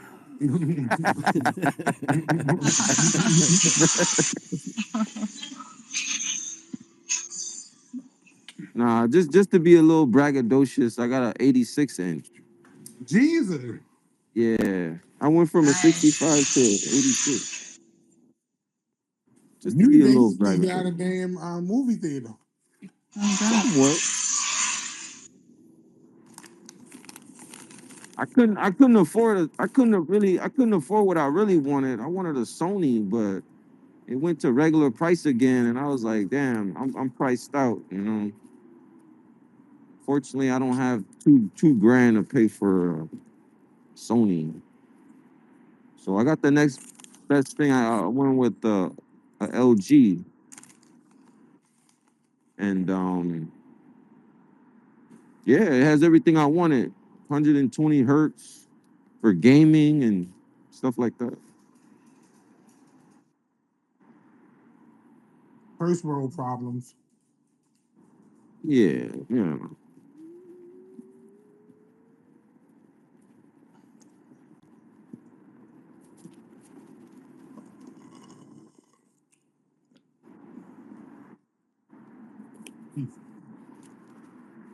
Other than that, man, just working out, ducking the BS, and ignoring everybody's advice who's not into crypto. Man. Right. I don't got nothing. I don't want to hear nothing you guys say about the economy. I don't want to hear nothing you want guys say about nothing. Not even politics. Nada. Not a thing.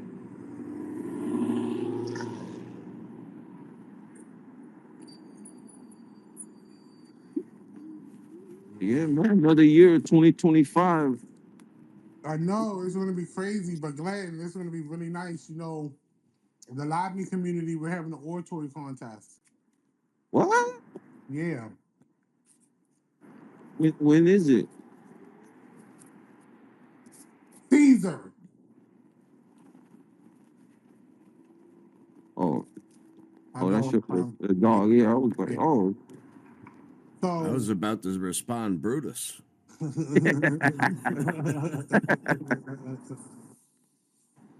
yeah, we're having it Friday at 3 o'clock Eastern Standard Time. So I think it's 12 o'clock your time. Huh? On here, right? No, but what I'll probably have is the winners come on Twitter to present so people can hear the winning pieces. Oh, Yeah. and that's good. That's decent. That's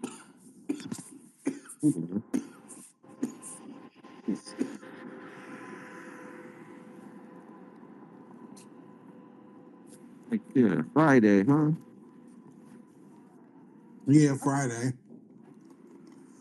Yeah. What's anybody got any resolutions?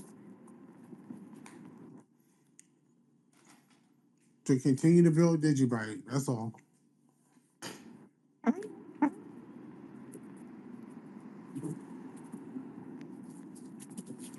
points.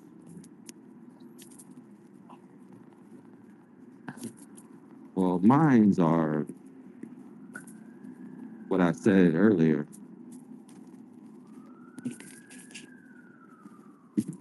Yeah, Glenn, we can't watch you no more on Live Me because they stopped YouTube. They stopped YouTube? Yeah, on Live Me. Yep. Oh, it's crazy. They're always doing something, man. But you should come visit us one day. Yeah, you know, I never knew how to. Like I didn't know what time you jumped on. I'll pop in. Okay. It's an interesting culture. It's not. Don't just know if you come into the Live Me world, it's a whole new world. It's a whole new world. Oh yeah, I know how to read the room and be like, oh, No, it's a whole new culture of social yeah, media. It's yeah. different. It's a different kind of social media.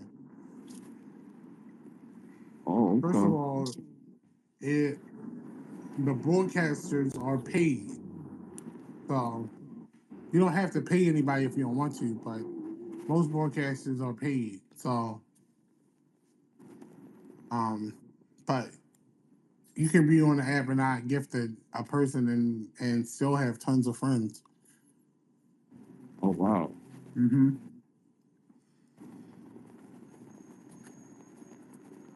I think it has characteristics of TikTok, right? Where Yeah, where you can do head to heads and you can do a single broadcast. I can do a beam where I can invite you. You can come, and 10 other people can come. yeah. Hmm. That's what we do. And my beam, like I mean, as soon as I open the beam, it fills up. Like you be like, "What in the world, Jesus?" But Yeah, everybody's wearing the flyer. Let me show you the flyer. Did you see the flyer, the oratory flyer? I don't think I have. Hold on, let me post it at the top. Um,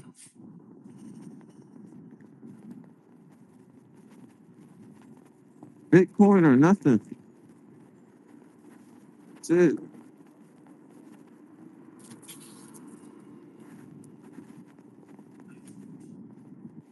I don't like when Twitter change stuff up.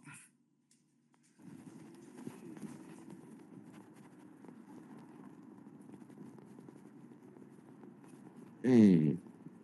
How do you share it at the top? Twitter always messing stuff up. Hold up. Oh, okay, there it is. That's how you do it. All right, I shared it at the Hey, top. okay. I'm gonna get a just a barbecue and a hot sauce. Barbecue hot? Yeah. What you getting? Hot dogs? Hell nah. Nah, it's some place called York in Orleans. You know, it's an imitation of being in New Orleans. Oh, you getting a po' They serve. boy? They got po' boys. They got catfish. Stuff. I got some catfish. Oh, I'm telling you, it's an I eclectic. think LA got better food than Louisiana, Dave. I don't know. Even though I've never been. We gotta go to Louisiana together, Glad, and stay with Dave. Well, like I said, I heard they don't got no good food out there. They So I do. don't know. I've had the best food of my life in New Orleans. All right. Yeah, I They had said they this can't cook out there. one time. I had this buffalo oyster where they deep fried the oyster, tossed it in hot sauce, put it back on the shell, sprinkle blue cheese, real crumbles on top, and a drizzle of blue cheese dressing. And it was the best oysters I've ever had. Oysters.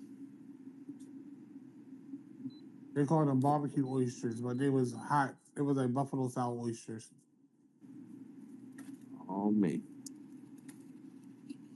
Thank you, man. Mhm. Two.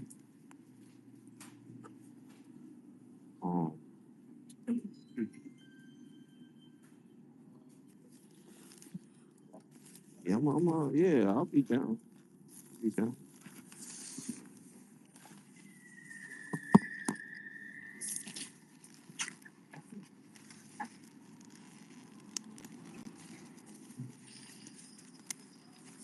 Over here trying to start stuff.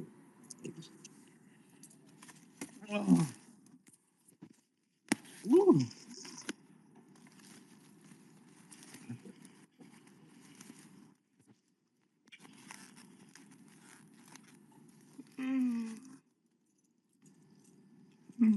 It's been crazy. I know. I think it's been crazy. That happened out there with you, Dave.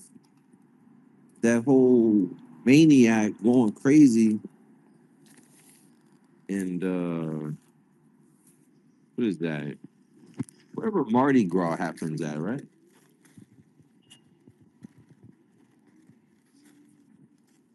You know the dude that just started hitting people. Yeah. Yeah, that shit crazy. Out the gate.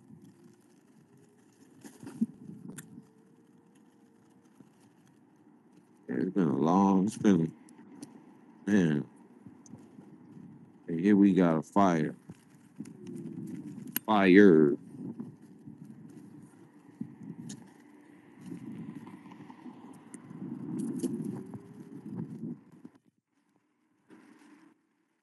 And UFOs and shit, stuff like that. What you think? You think they exist or not? You know, I got my mind on other things. Like if they come here, I pray they come to help us live better. Jesus, because whatever we doing ain't right. Yeah. So that's a yeah. Huh? Feel you? That's I don't know, but if they I'm are, I not hope in they it. have good intentions. Yeah. Right. I know. I'd be trying to entertain it sometimes, but yeah. I don't know. I mean, there's an unknown. I don't know. I don't know what to believe anymore. He said, I don't know what to believe.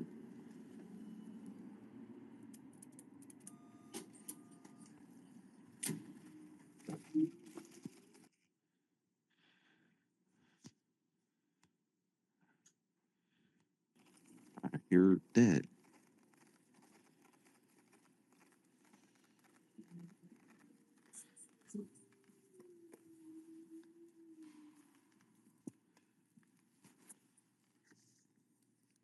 Hey, I might cut off for a little bit. No, you're not. You gotta sit here with me the whole time because you want these spaces going on. You gotta suffer just like me if it's boring. No. I'm gonna jump on this elevator. I always lose. Oh, I thought you was about to get off. No, I just jump on. Hey, I want to say, where's your commitment, sir?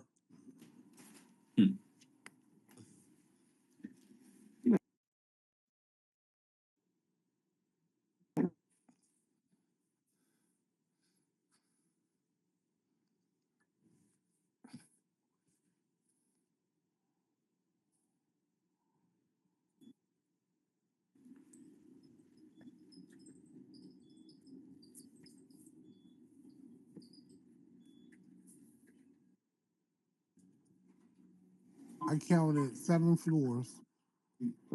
hey. 8.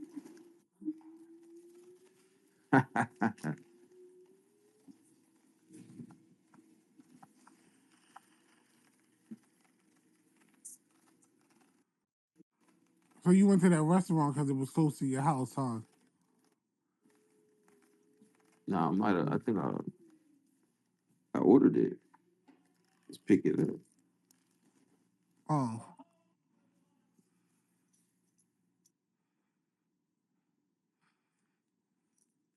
Oh, that was sauces that you asked for. Too hot, too mild.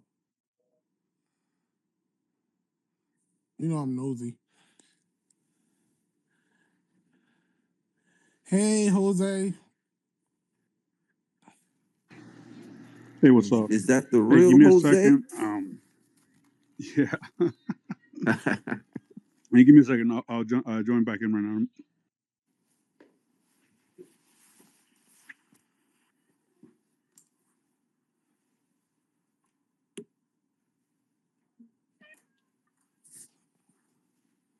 Wow. Hey, what's up, everyone? Hey, how you doing? Good, good. How are you? Pretty good. I've been listening the whole time, but I was over here taking care of kids, putting dishwashers in unloading the dishwasher, loading the dishwasher, cooking for the kids, Being doing all the super whole dead, thing, doing super dead stuff. Yeah. No, today was kind of a crazy day. Our power went out, and Oh no. yeah, yesterday I had promised the kids. I was like, because we went grocery shopping, and I hate when they ask for stuff. I was like, look, it's not on the grocery list. We're not getting it. And I said, but if you behave today, the rest of today, tomorrow in the morning, we don't have any problems getting ready for school. And when I pick you up, if everything's good, because that's usually the times that, I mean, these kids fight all the time. And but it's yeah. So I told them, if you guys behave, I'll take you to the store and I'll let you get some treats. And they're all happy and excited. So right when I was leaving to pick them up, the damn electricity went out. And I was like, damn. And I got there, picked them up, and went to the store.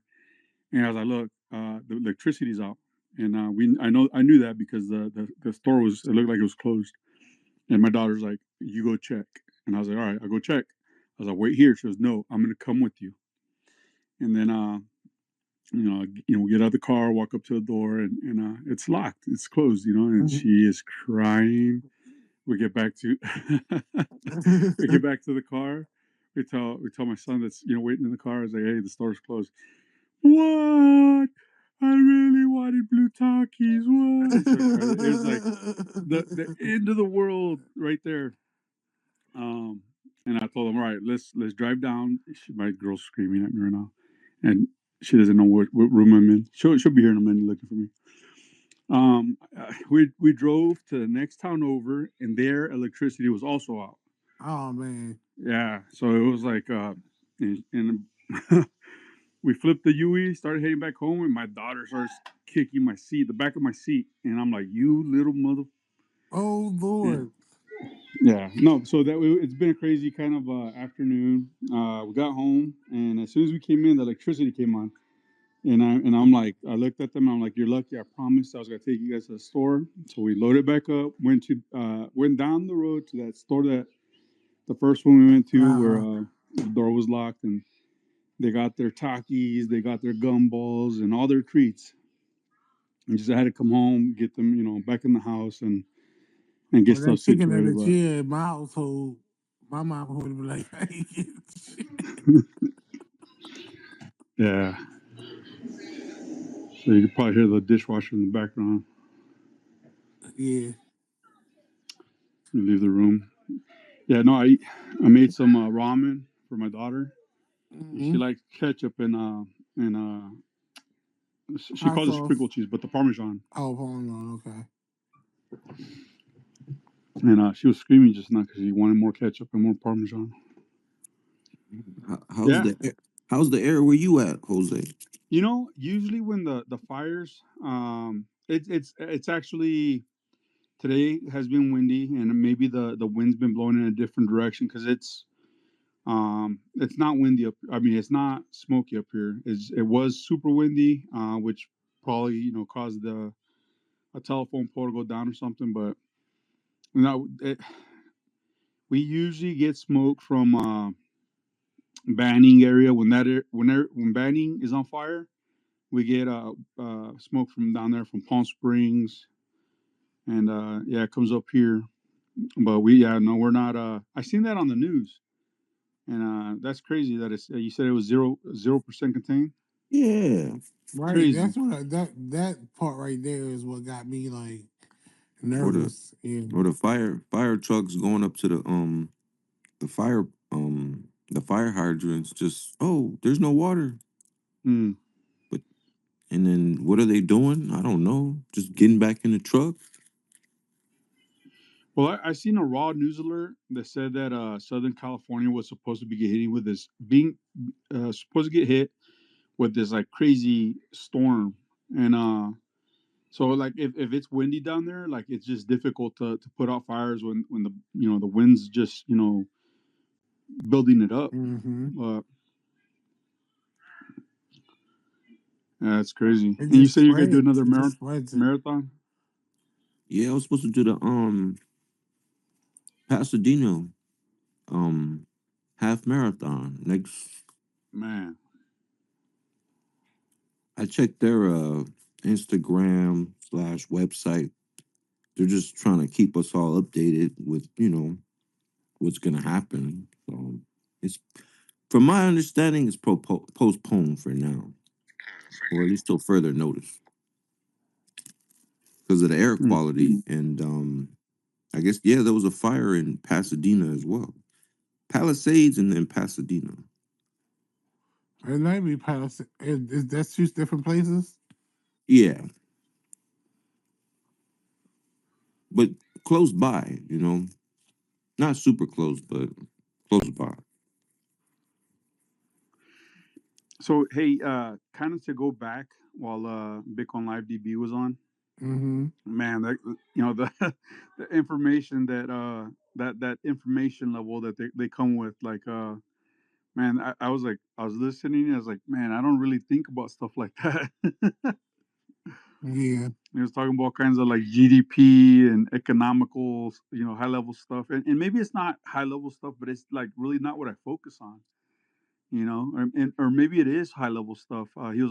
He recommended that one book, and I was like, it's something I should take a look at, to get different Yeah. perspectives. But Yeah, because measuring. I got my bachelor's in sociology, so like studying society's happiness and desire to work and people contributing to society, like measuring that, having some type of measurement to determine how people engage in the society and their happiness is a true measurement of how well a society is going, not just an economic growth indicator. You know what I mean? So it was interesting, that conversation. Yeah. So that's why I was able to have like a little conversation with them about it.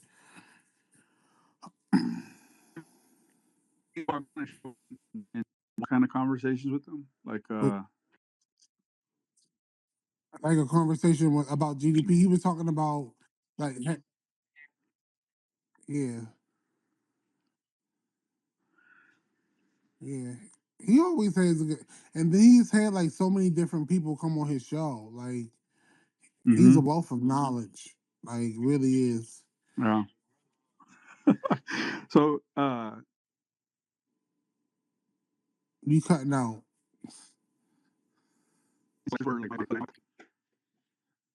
let me see, Yeah, I can hear let you me now. disconnect. Oh, Okay.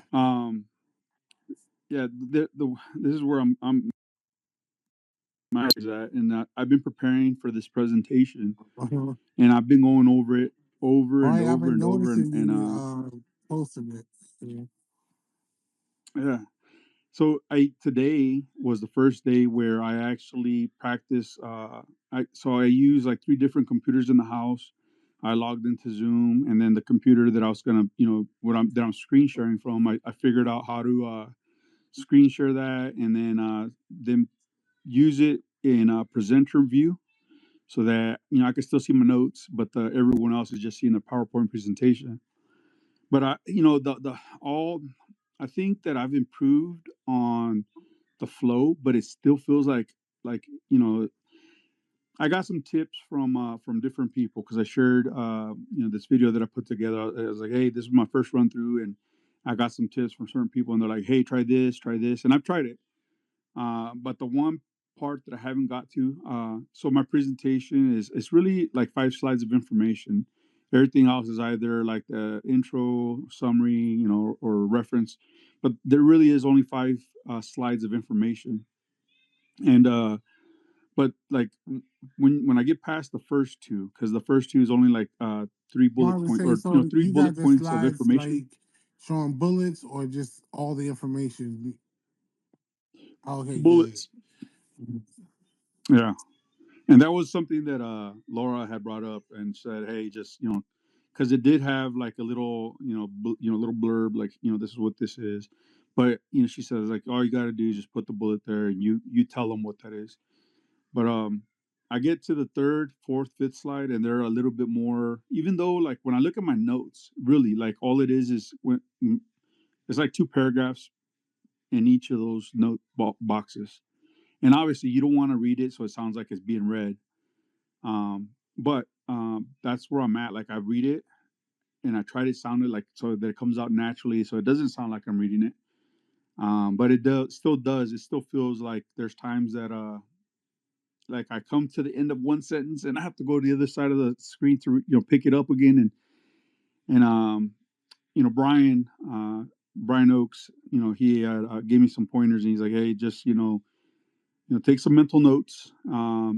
That way it doesn't sound like you're reading it, and just go off for your mental notes. Right. That's like, But won't you just memorize it if it's that difficult? man, no, it's a lot of information, and the thing is like so the information that I'm going over is this handbook that was put together by the UTXO Alliance. Now, when you read through the handbook, it references Bitcoin, and so my first place was to go look at the Bitcoin white paper, and everything that's in the handbook it really does kind of come from the white paper. There's a few things that don't, but when you talk about certain concepts, those concepts come from the white paper. So you're not going to find a whole transaction graph, but when you look at the white paper, it's going to talk about how transactions connect together and they form a graph, like because this one connects to that one, to that one, to that, to every previous, so it forms a graph. And so that concept, it's not in the white paper. So neither is conservation law. And basically, that's where it talks about inputs, outputs, and how the I'm drawing a blank here, but where the spent outputs or spent inputs must equal the outputs. So the inputs must equal the outputs, but it really does talk about more of preventing double spending. Yeah. And but so that is in the white paper. But it's a lot of information. It's like trying to like boil it all down, and then kind of say it in your own way, in a way that it sounds smooth. But just like right now, I was drawing a blank, and I'm like, I've read that so many times that right now I can't even think about it. Like I can't even think, say what it is.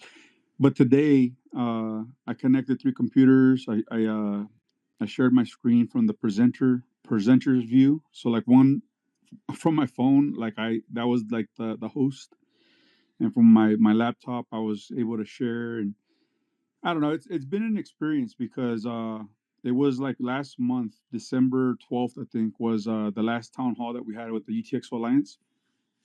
And then I was like, it hit me. I was like, you know what? We got about a month to prepare for a presentation and everything that comes with this. So like everything that we've been sharing, like the 5 days of DigiByte content, started Monday and it'll end Friday. And so it's 5 days of posts that I'm sending out, and they're sending out. And on the 5th day, there's going to be an AMA, and also our town hall where I do my presentation. And then later that video will be shared on YouTube. But basically, yeah, like my brain's been like that's what I've been focused on. I've been taking little breaks here and there. Like yesterday was a wild day, dude. With the whole thing with the donations, where Matthew, with his project getting fully funded, and with Renzo receiving another large sum of money for the DigiByte desktop. But yeah, no, it's just been focusing on that, and hopefully that come Friday, come Friday, that's game day. So I show up with whatever I got and then go. But everything so far up until this point has been, I think, good. Like putting everything together, the images, put them together from scratch. The videos that I shared, same thing. I think Majestic was playing around with the same software, the NVIDIA AI. But I was gonna say, I know you're working with the group over there in Nigeria, and anybody listen to this, putting content together. I think I got pretty good with using Copilot for scripting. I got good with Adobe Express for creating images. Copilot also helps with creating images.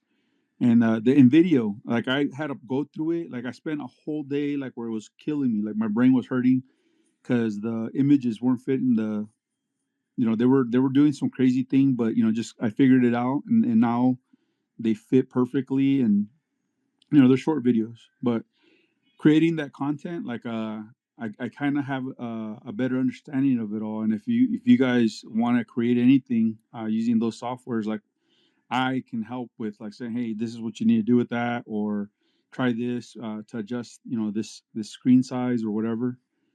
But yeah, man. Yeah. So when is your presentation? What time is your presentation? We do the town halls usually go first thing in the morning. So it's at 11 a.m. Eastern. And man, yeah, I've been trying to deconflict. Haven't been able to get an answer, but I've been trying to deconflict the town hall, and that's when I do the presentation. It's supposed to be 10 minutes.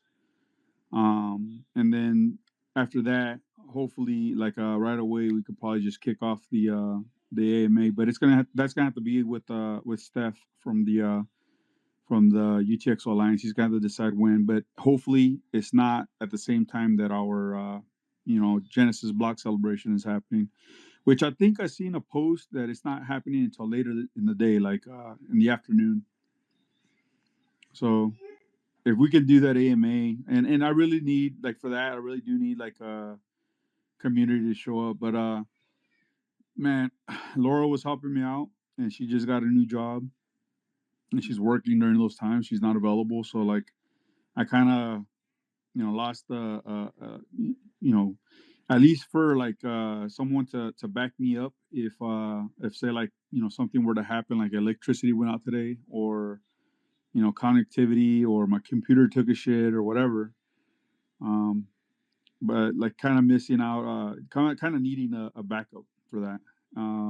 That and saying for the UTX Alliance AMA, which if I'm back on X shit, but before, when I was making these arrangements, I wasn't, and I was like, man, I don't know how that's gonna work. He's probably gonna want to talk to somebody he's familiar with, either myself or Laura, and Laura wouldn't be able to be available. She's not available, and so, but everything so far has worked out. Even when we've had kinks, they worked out. There was already a plan in place, or just luckily, things just worked out. Monday, Steph went to go post the first day of threads, or the first thread of the day, and the images weren't downloading. He emailed me, and I didn't see that message until way later. But I was sitting there waiting. I was like, man, I wonder when this is going to get posted. And I was like, all right, I might as well go. I'll post my stuff now. And I did. And he was able to look at mine, copy, and paste it, and then he shared it. But that worked out perfectly. You talk about synergy. That was man, that couldn't have worked out. That couldn't have worked out better than that. Yeah. But yeah, we everything's flowing good. I figured out today part of the thing of figuring out how to screen share and then do presenter view, and I was trying to do that and I couldn't figure it out, and then I found out that my software was out of date. So that's a great learning tool, a great learning point. that anybody preparing for something like that doesn't usually do presentations, but like for some reason they are like they're gonna give one, that they probably need to make sure their software is up to date. I downloaded the latest app, and when I got it to work, I was like, yeah, like just like a I don't know, like when it's kind of like when you follow a recipe and it comes out the way it's supposed to, and it's like, yeah. So everything's moving along. Even when we hit little bumps, like there was enough time and room to figure it out. We're not trying to put this thing together at the last minute, and we're not figuring out all these hiccups at the last minute. So, man, I know earlier I think Gladden said he was gonna mute, and then you said you were gonna get off. I don't know if you want to stay on for a Yeah, I'm while, but staying on. I just wanted. okay. I didn't want to sit here by myself, always trying to pull conversation. It's good to have somebody else talking. Yeah. Hey, let me So, ask you something. What is your impression of what happened yesterday with those donations that were given? I think it's a good thing. Like, what do you mean? But do you know how that whole thing No, came I about? don't. I don't. I haven't really. Like, I've been so like engulfed on Live Me. Like, I haven't really been focusing on anything else because I literally, honestly, like, have been building the DigiByte community in Nigeria. Like, I'm actually planning on going to Nigeria in July. So, um, it's like I've it's just been like nonstop. Just it's like Yeah. I don't know if as a sociologist, as a leader, as somebody who has studied, creating movements and how movements are moved. It's like I'm trying to do that in Nigeria, and like I really am, and I think I have the ability to. And um, it might not be the whole Nigeria, but Hey, it'll be a couple people. I shared that PowerPoint presentation, and I know that you've been uh, certified like a big uh, Bitcoin expert or yes. professional, right?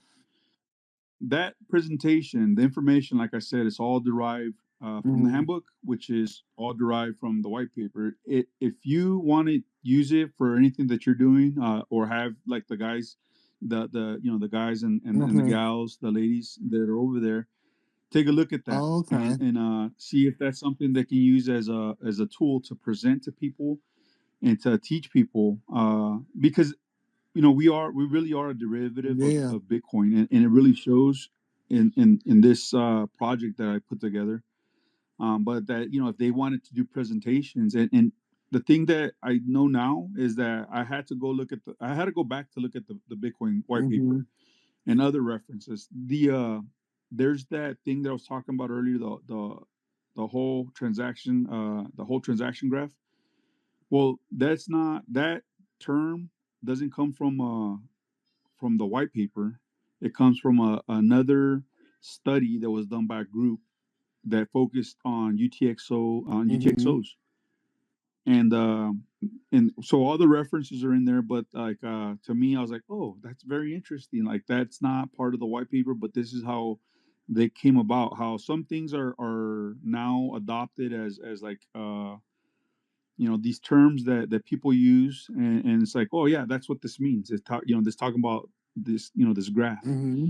And anyways, it's in the DGBAT group, and if you take it, you share it, you use it, you modify it. It's like what we say about open source. Like you can build on it, you can take parts from it, you can use it how you want.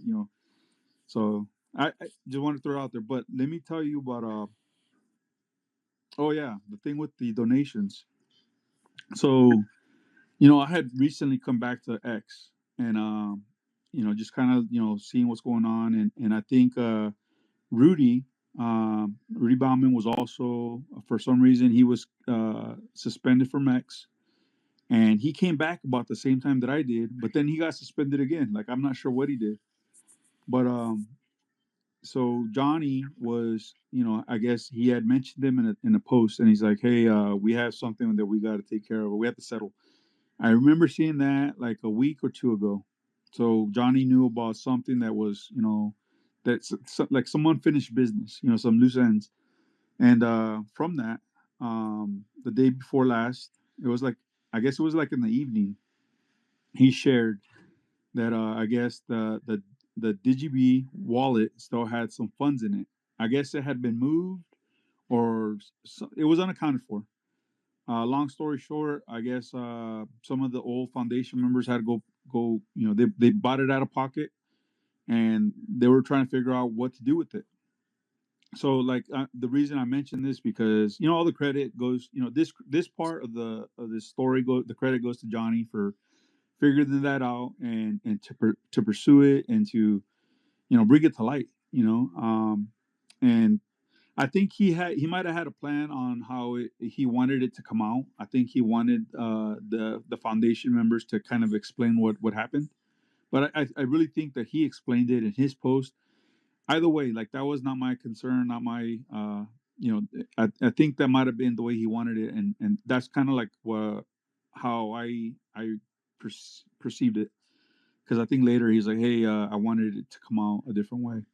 But no, that he basically posted like the night before last, basically saying like, hey, this money's available, and the community should figure out where it needs to go. And on that same post, I wrote a proposal. I was like, hey, look, and I talked about DGS Core, and I talked about the desktop, DigiByte desktop, and I don't know if who's seen it or what, but and I'm pretty sure that's what happened. Somebody saw like, hey, like these are two projects that are in the community that need funding, and I had basically said like, because I think there was 140,000 DGB that were there. I said, hey, pay off Matt's remaining balance for his project, and then give the rest to Renzo, and that's what happened. They gave like 40,000 DGB to Matt, which paid off the remaining balance for DigiAsset Core.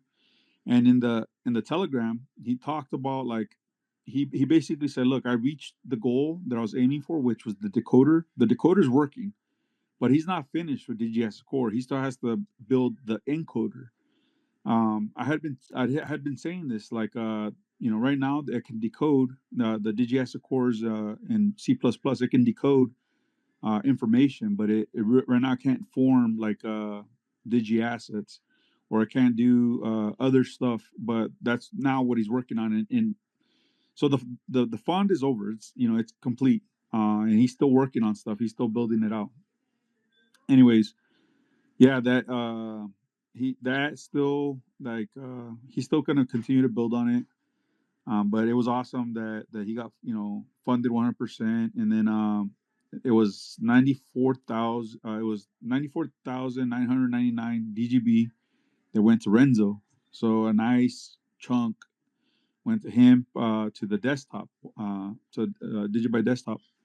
So now how it's broken down into phases. The Digi asset phase, it the total amount of money that it costs for that phase is $6,000. But now, because of that donation, it's up to like it's over $3,000. So I want to say it's like $3,500. So it's maybe another $2,500 until that phase is complete. And I'm stoked because when I wrote that proposal, I basically said, look, Digi Asset Core, the Securus wallet is using Digi Asset Core. When Renzo gets to the Digi Asset phase of the DigiByte desktop wallet, that's going to use Digi Asset Core. All of Renzo's projects, and Renzo jumped on and made the comment because I was like, hey, correct me if I'm wrong. And I made a statement that all of Renzo's projects have already migrated to Digi Asset Core. And Renzo jumped on. He goes, as a matter of fact, all my projects have migrated to Digi Asset Core since April 2024. So we can see like that all of Renzo's projects, like Securus Wallet, and then now everyone that's building like Digi Assets, like even though they might be using Renzo's project, Digi Nexum Trade, like that sits on Digi Asset Core, and that's like So I'm glad, and when Matt continues to enhance it and makes those things available, it's only gonna make things better for DigiNexum, for Securus Wallet. Like imagine a Securus Wallet, you can create and burn your own Digi assets. Right now you can store them there, you can send them there, but you can't, you know. And I'm not sure. I don't know if you can burn them on the DigiNexum trade, but imagine that, like that's what Digi Asset Core is gonna eventually be like. Now you can create them from your phone, or at least I think. But the protocol you'll be able to create, burn, you know, and obviously that'll be implemented. I'm sure that's gonna be implemented into DigiByte Desktop. But the point of this whole story is how it kind of began, and if Johnny hasn't received credit, he should. That he found, kind of identified this discrepancy with the DGB wallet or the DGB's wallet, DGB's, yeah, and those funds went to the community where they needed to go. So, yeah.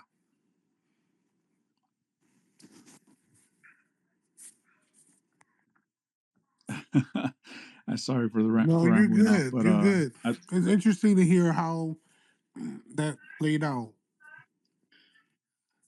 yeah, no, I couldn't have played out better. I think. I mean, I'm not sure, and here's why I always kind of advocated for those two projects, because I don't know of any other project that like not something that they're building that lays out like the tech and the steps that they're going through, the phases like Renzo's wallet, and the things that are gonna what you're gonna be able to do once this is complete. So I really yeah, no, I for me, I've always been excited about those two projects. And me, I think everybody that's known me since though they've been announced, I've always advocated for them. I know other people have advocated for them.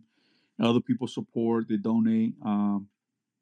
So, but I don't know of any other project that has been laid out that way. That instead of saying, hey, go fund so and so and just donate to him to support, or a project that there are a few projects that were started and then just kind of like you know withered away.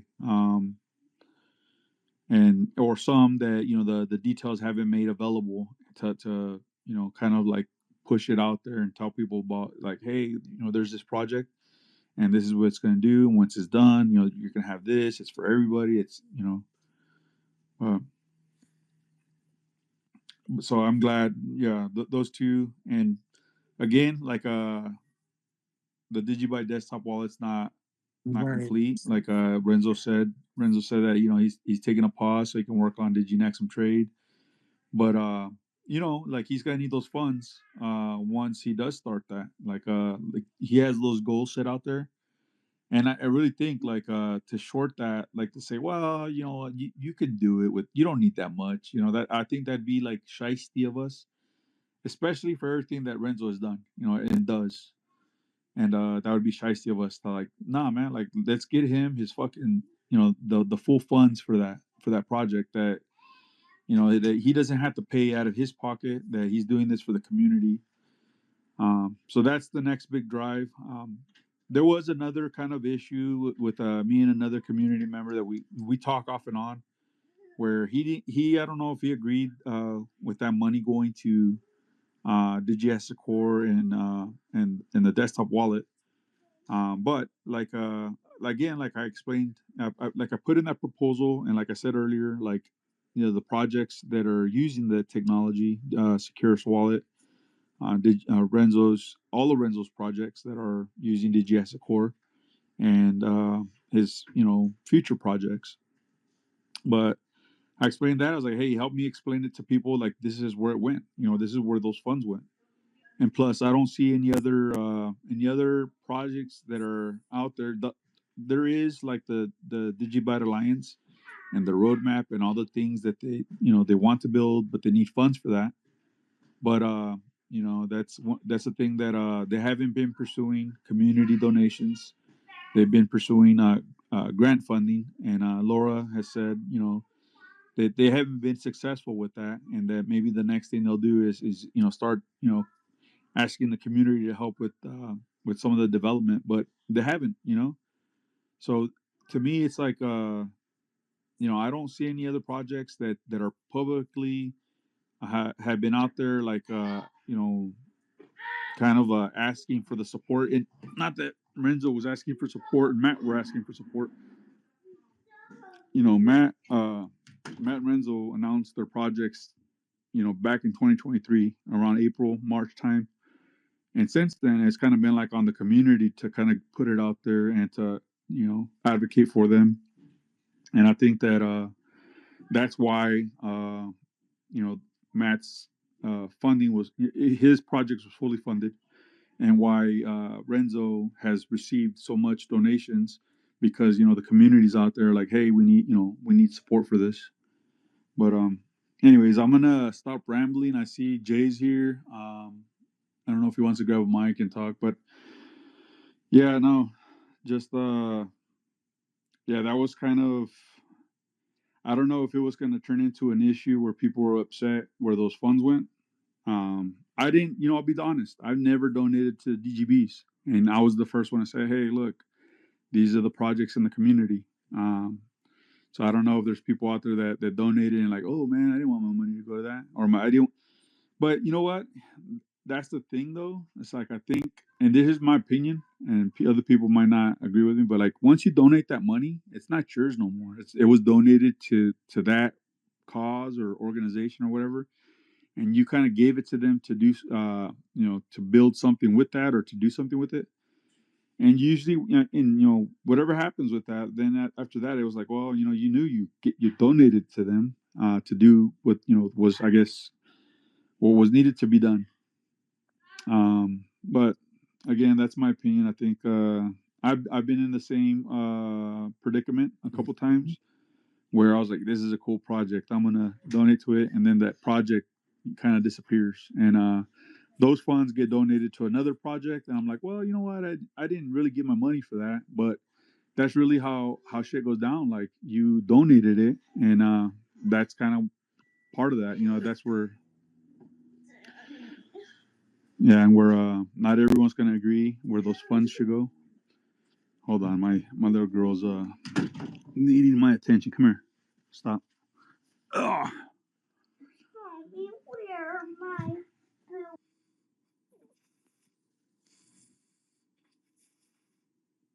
Hey, let's go.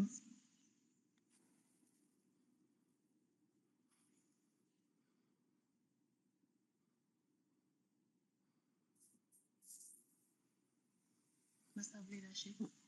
Hey, NK, what did you say? How you doing? What's up? Nothing, just saying, sitting here, listening to Okay. them talk. How long? This ends in about 18 minutes. Okay, 18 minutes. Yeah. Hey, Digi Collaborative. Hi, Digi Collaborative.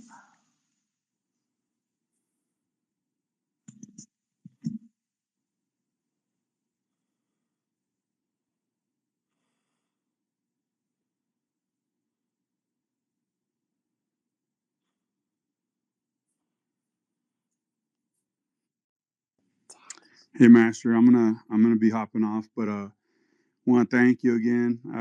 It was funny because when I heard you talk about when Gladden was like, "Well, I'm gonna mute for a while," and you're like, "No, you gotta suffer just like me." Like, I started laughing at that. I think that's when I joined. I was like, "Oh, I better Yeah, get on I here." But appreciate you.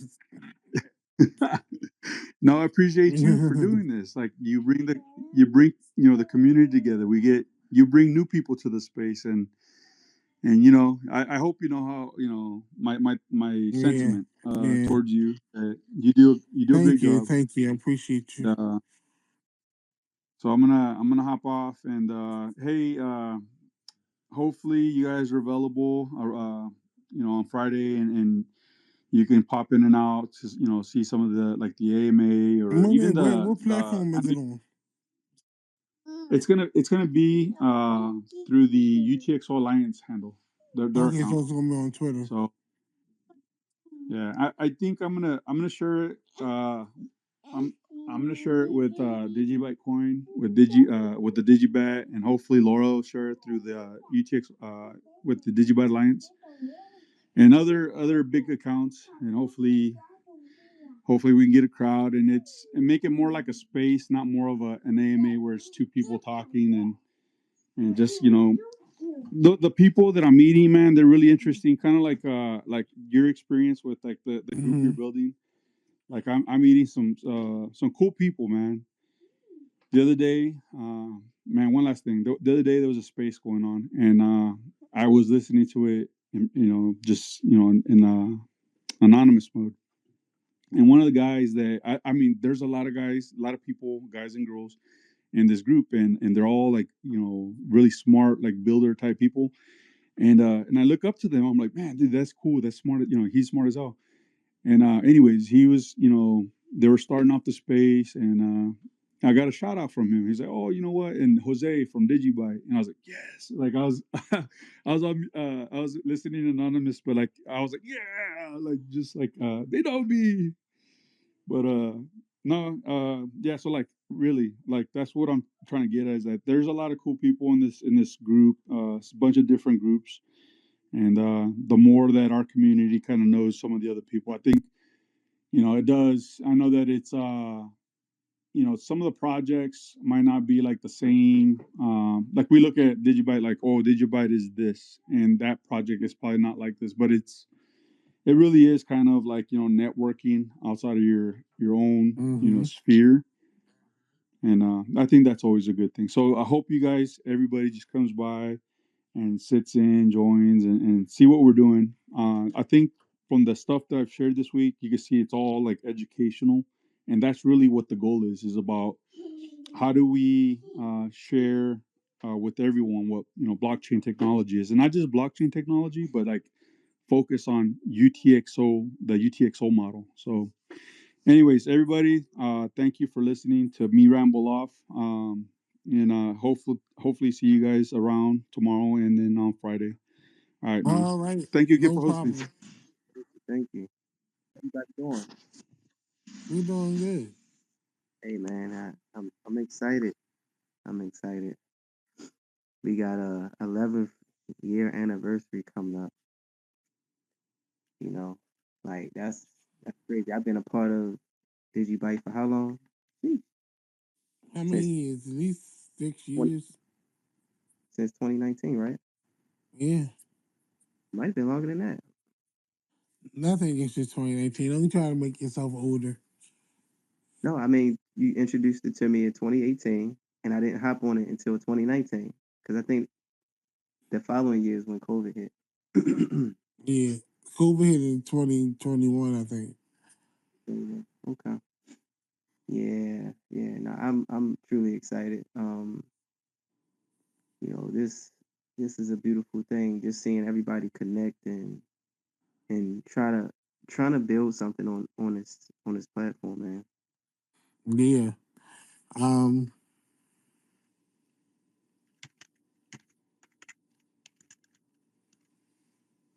Yeah.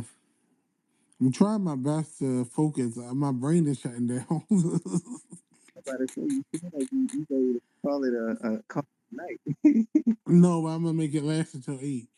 Make it last forever and ever. Don't let our love in. Ooh.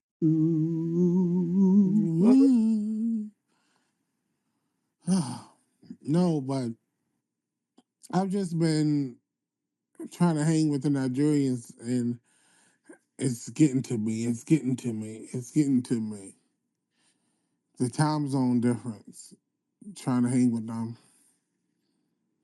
No, it's that app, man. That app is addictive. Yes, it is. Glenn, don't come. Don't come. Do not come. You gonna find yourself on there 24 hours. Like, oh my God. And it's fun. I enjoy it. Yeah, Master. Hey, what's up? Quick update. So far, the 2 ads that I posted on YouTube for DigiByte. Mm-hmm. The cool thing is, whenever they view the ad, if they touch the ad, it takes them directly to digibyte.org. Yeah, But currently, it's at 155 clicks directly to digibyte.org with 304,000 views. wow. Right. What span? On Google Ads, I posted it all over YouTube, globally. Like recently, or it's been? Yeah. Oh, I put it up in the Nest. If you look up in the Nest, you'll see I did a tweet tagging the awareness team as well as Jared Tate. okay. So you'll get to see the ad. I have it posted on my YouTube channel now. Now I could actually publish it. I had to do it as unlisted in order to make sure it passed all of Google's review board and all the other stuff. So, but yeah, they've been spreading it quite a bit, and the community came together and threw a few dollars towards it, but I had a budget set in mind, and I shared that with the group. There's a DigiByte community chat, and it's pretty active. We're over 200 people in that group now. So, what are some of the attributes you chose for people to view the YouTube? What's that? What were some of the attributes you chose of the viewers? You mean keywords? Yeah, keywords. Yeah. Let me see. There were several. I mean, I used quite a bit. I loaded it. Mm-hmm. Let me see. So the last one, let me get to where it shows. Selected keywords. The best ones are business, security, Java, Scrypt, crypto, data security, and finance are the leading ones. But I mean, I've probably put like 30 different keywords, and selected topics are computers and technology, business, and I can't make out what the second word is. Then internet and telecommunications, computer science, and finance. So those are the leading keywords and indicators. But yeah, it was like 30 different keywords and the targeted audience. Okay. It sounds like you've pinned down exactly a good target. I spent a couple hours trying to figure out different words to put in, and I did quite a few. So, and it's more so a test, just to test what's effective in targeting. But because YouTube, I mean, X seems to be more of an echo chamber where we're just talking to ourselves. Yeah. And every once in a while, new people will join in, but everyone, like especially newbies, they go to platforms like YouTube to go into research Bitcoin and blockchain and that sort of stuff. So those a lot of different keywords I put in there, and I wanted to post it on YouTube to get a broader audience. So far it's effective, and the 2 ads that I have posted right now, they're going to be airing till January 13th. Wow.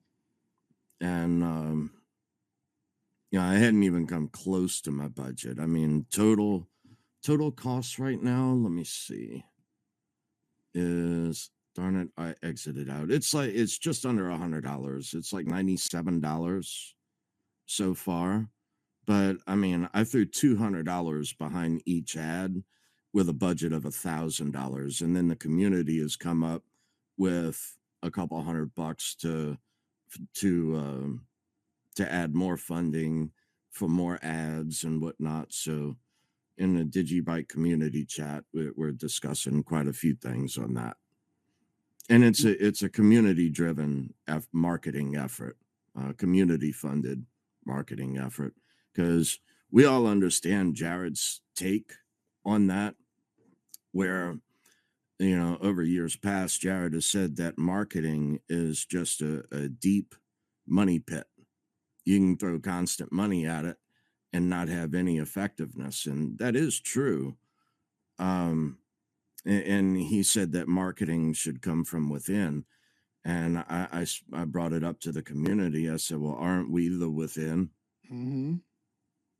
So, you know, I mean, as far as I go back in DigiByte, which is early 2017, but I didn't join the awareness team till April 2019. As far as I know, you know, I don't have to ask permission, but I thought it was best to bring it before the community of DigiByte before just going ahead with it, to brainstorm different ideas and keywords and other, you know, for only a 6-second ad that's unskippable. So they don't have the option to skip this ad. And if they touch it, it takes them straight to digibyte.org. Yeah. So that has a wealth of information about DigiByte on that site.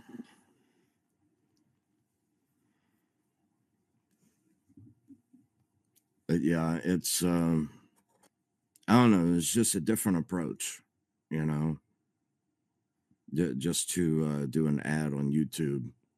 Well, it's actually an ad on Google, so it goes across all Google platforms. But the majority is YouTube. Excuse me.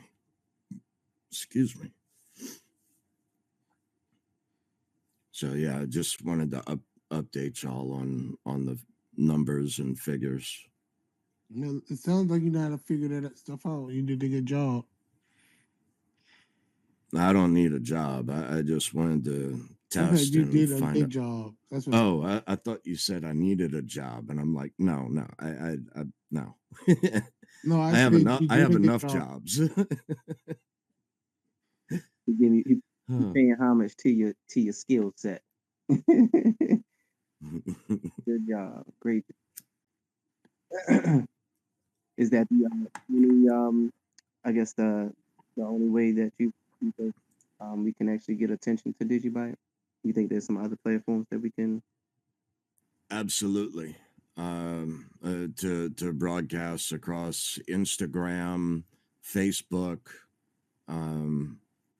Coin Market Cap. There are several different other things, but I just wanted to throw it out there because, you know, the bull season, really, the end of the bear, I called between November and February of last year. And so that's why I wanted to start the YouTube channel a while back, because it was in the bottom of the bear. And I know that the more attention crypto has, the more eyes are going to become focused on it. So, and with people putting in keywords into YouTube just to do research, if nothing else, they're going to see it and they're going to land on it. And then they're going to get to go to the website to do further research. So instead of an ad, you know, that lists everything, DigiID, you know, DigiNexum and 8.22 and digibyte.org and every other site, instead of all of that, just something focused, targeted, to the point, and to a directed audience, a targeted audience, that would take them to digibyte.org, where they can learn more. Nice. Hey. So we got 2 more minutes and we're gonna close out. Sorry guys. I just been just tired. Heard that.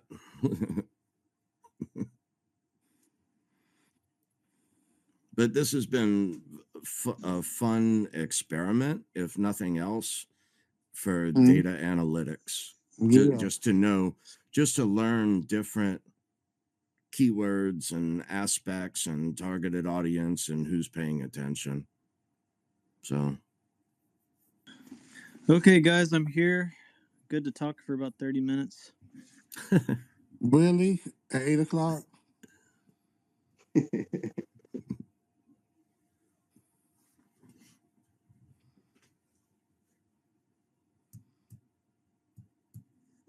We used to stay up till, what, 11, 12?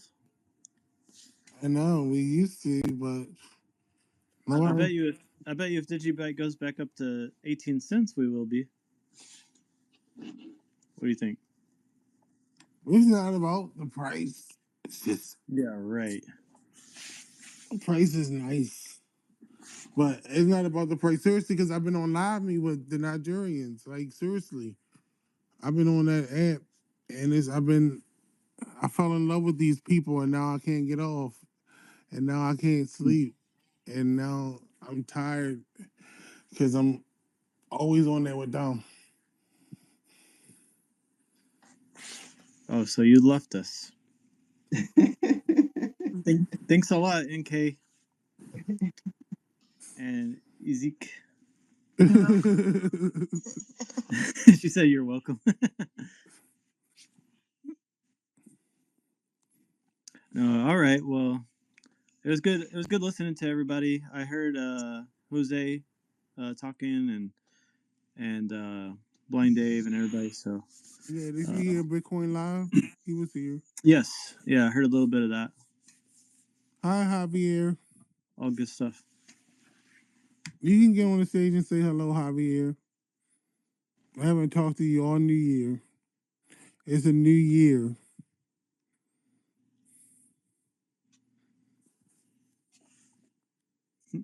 Oh, he probably don't want to get on stage. See? All right, guys. Get All right. some rest, leadership. All right, We you know need it. I'm gonna sleep for 2 hours, get up because I'm off tomorrow. Yay, yay. We're having a marathon tomorrow. Yeah, I heard. You need to get as much rest as you can, man, because I know you're gonna be up. I know you're gonna be up. Yeah. Oh, Yeah, stop. you need to rest yourself. Don't tell me what to do. Thank you very much. Pastor, you sound so sleepy. DigiByte send my wallet. DigiByte send my. All right, family. All right. All right, take care. All right. Bye.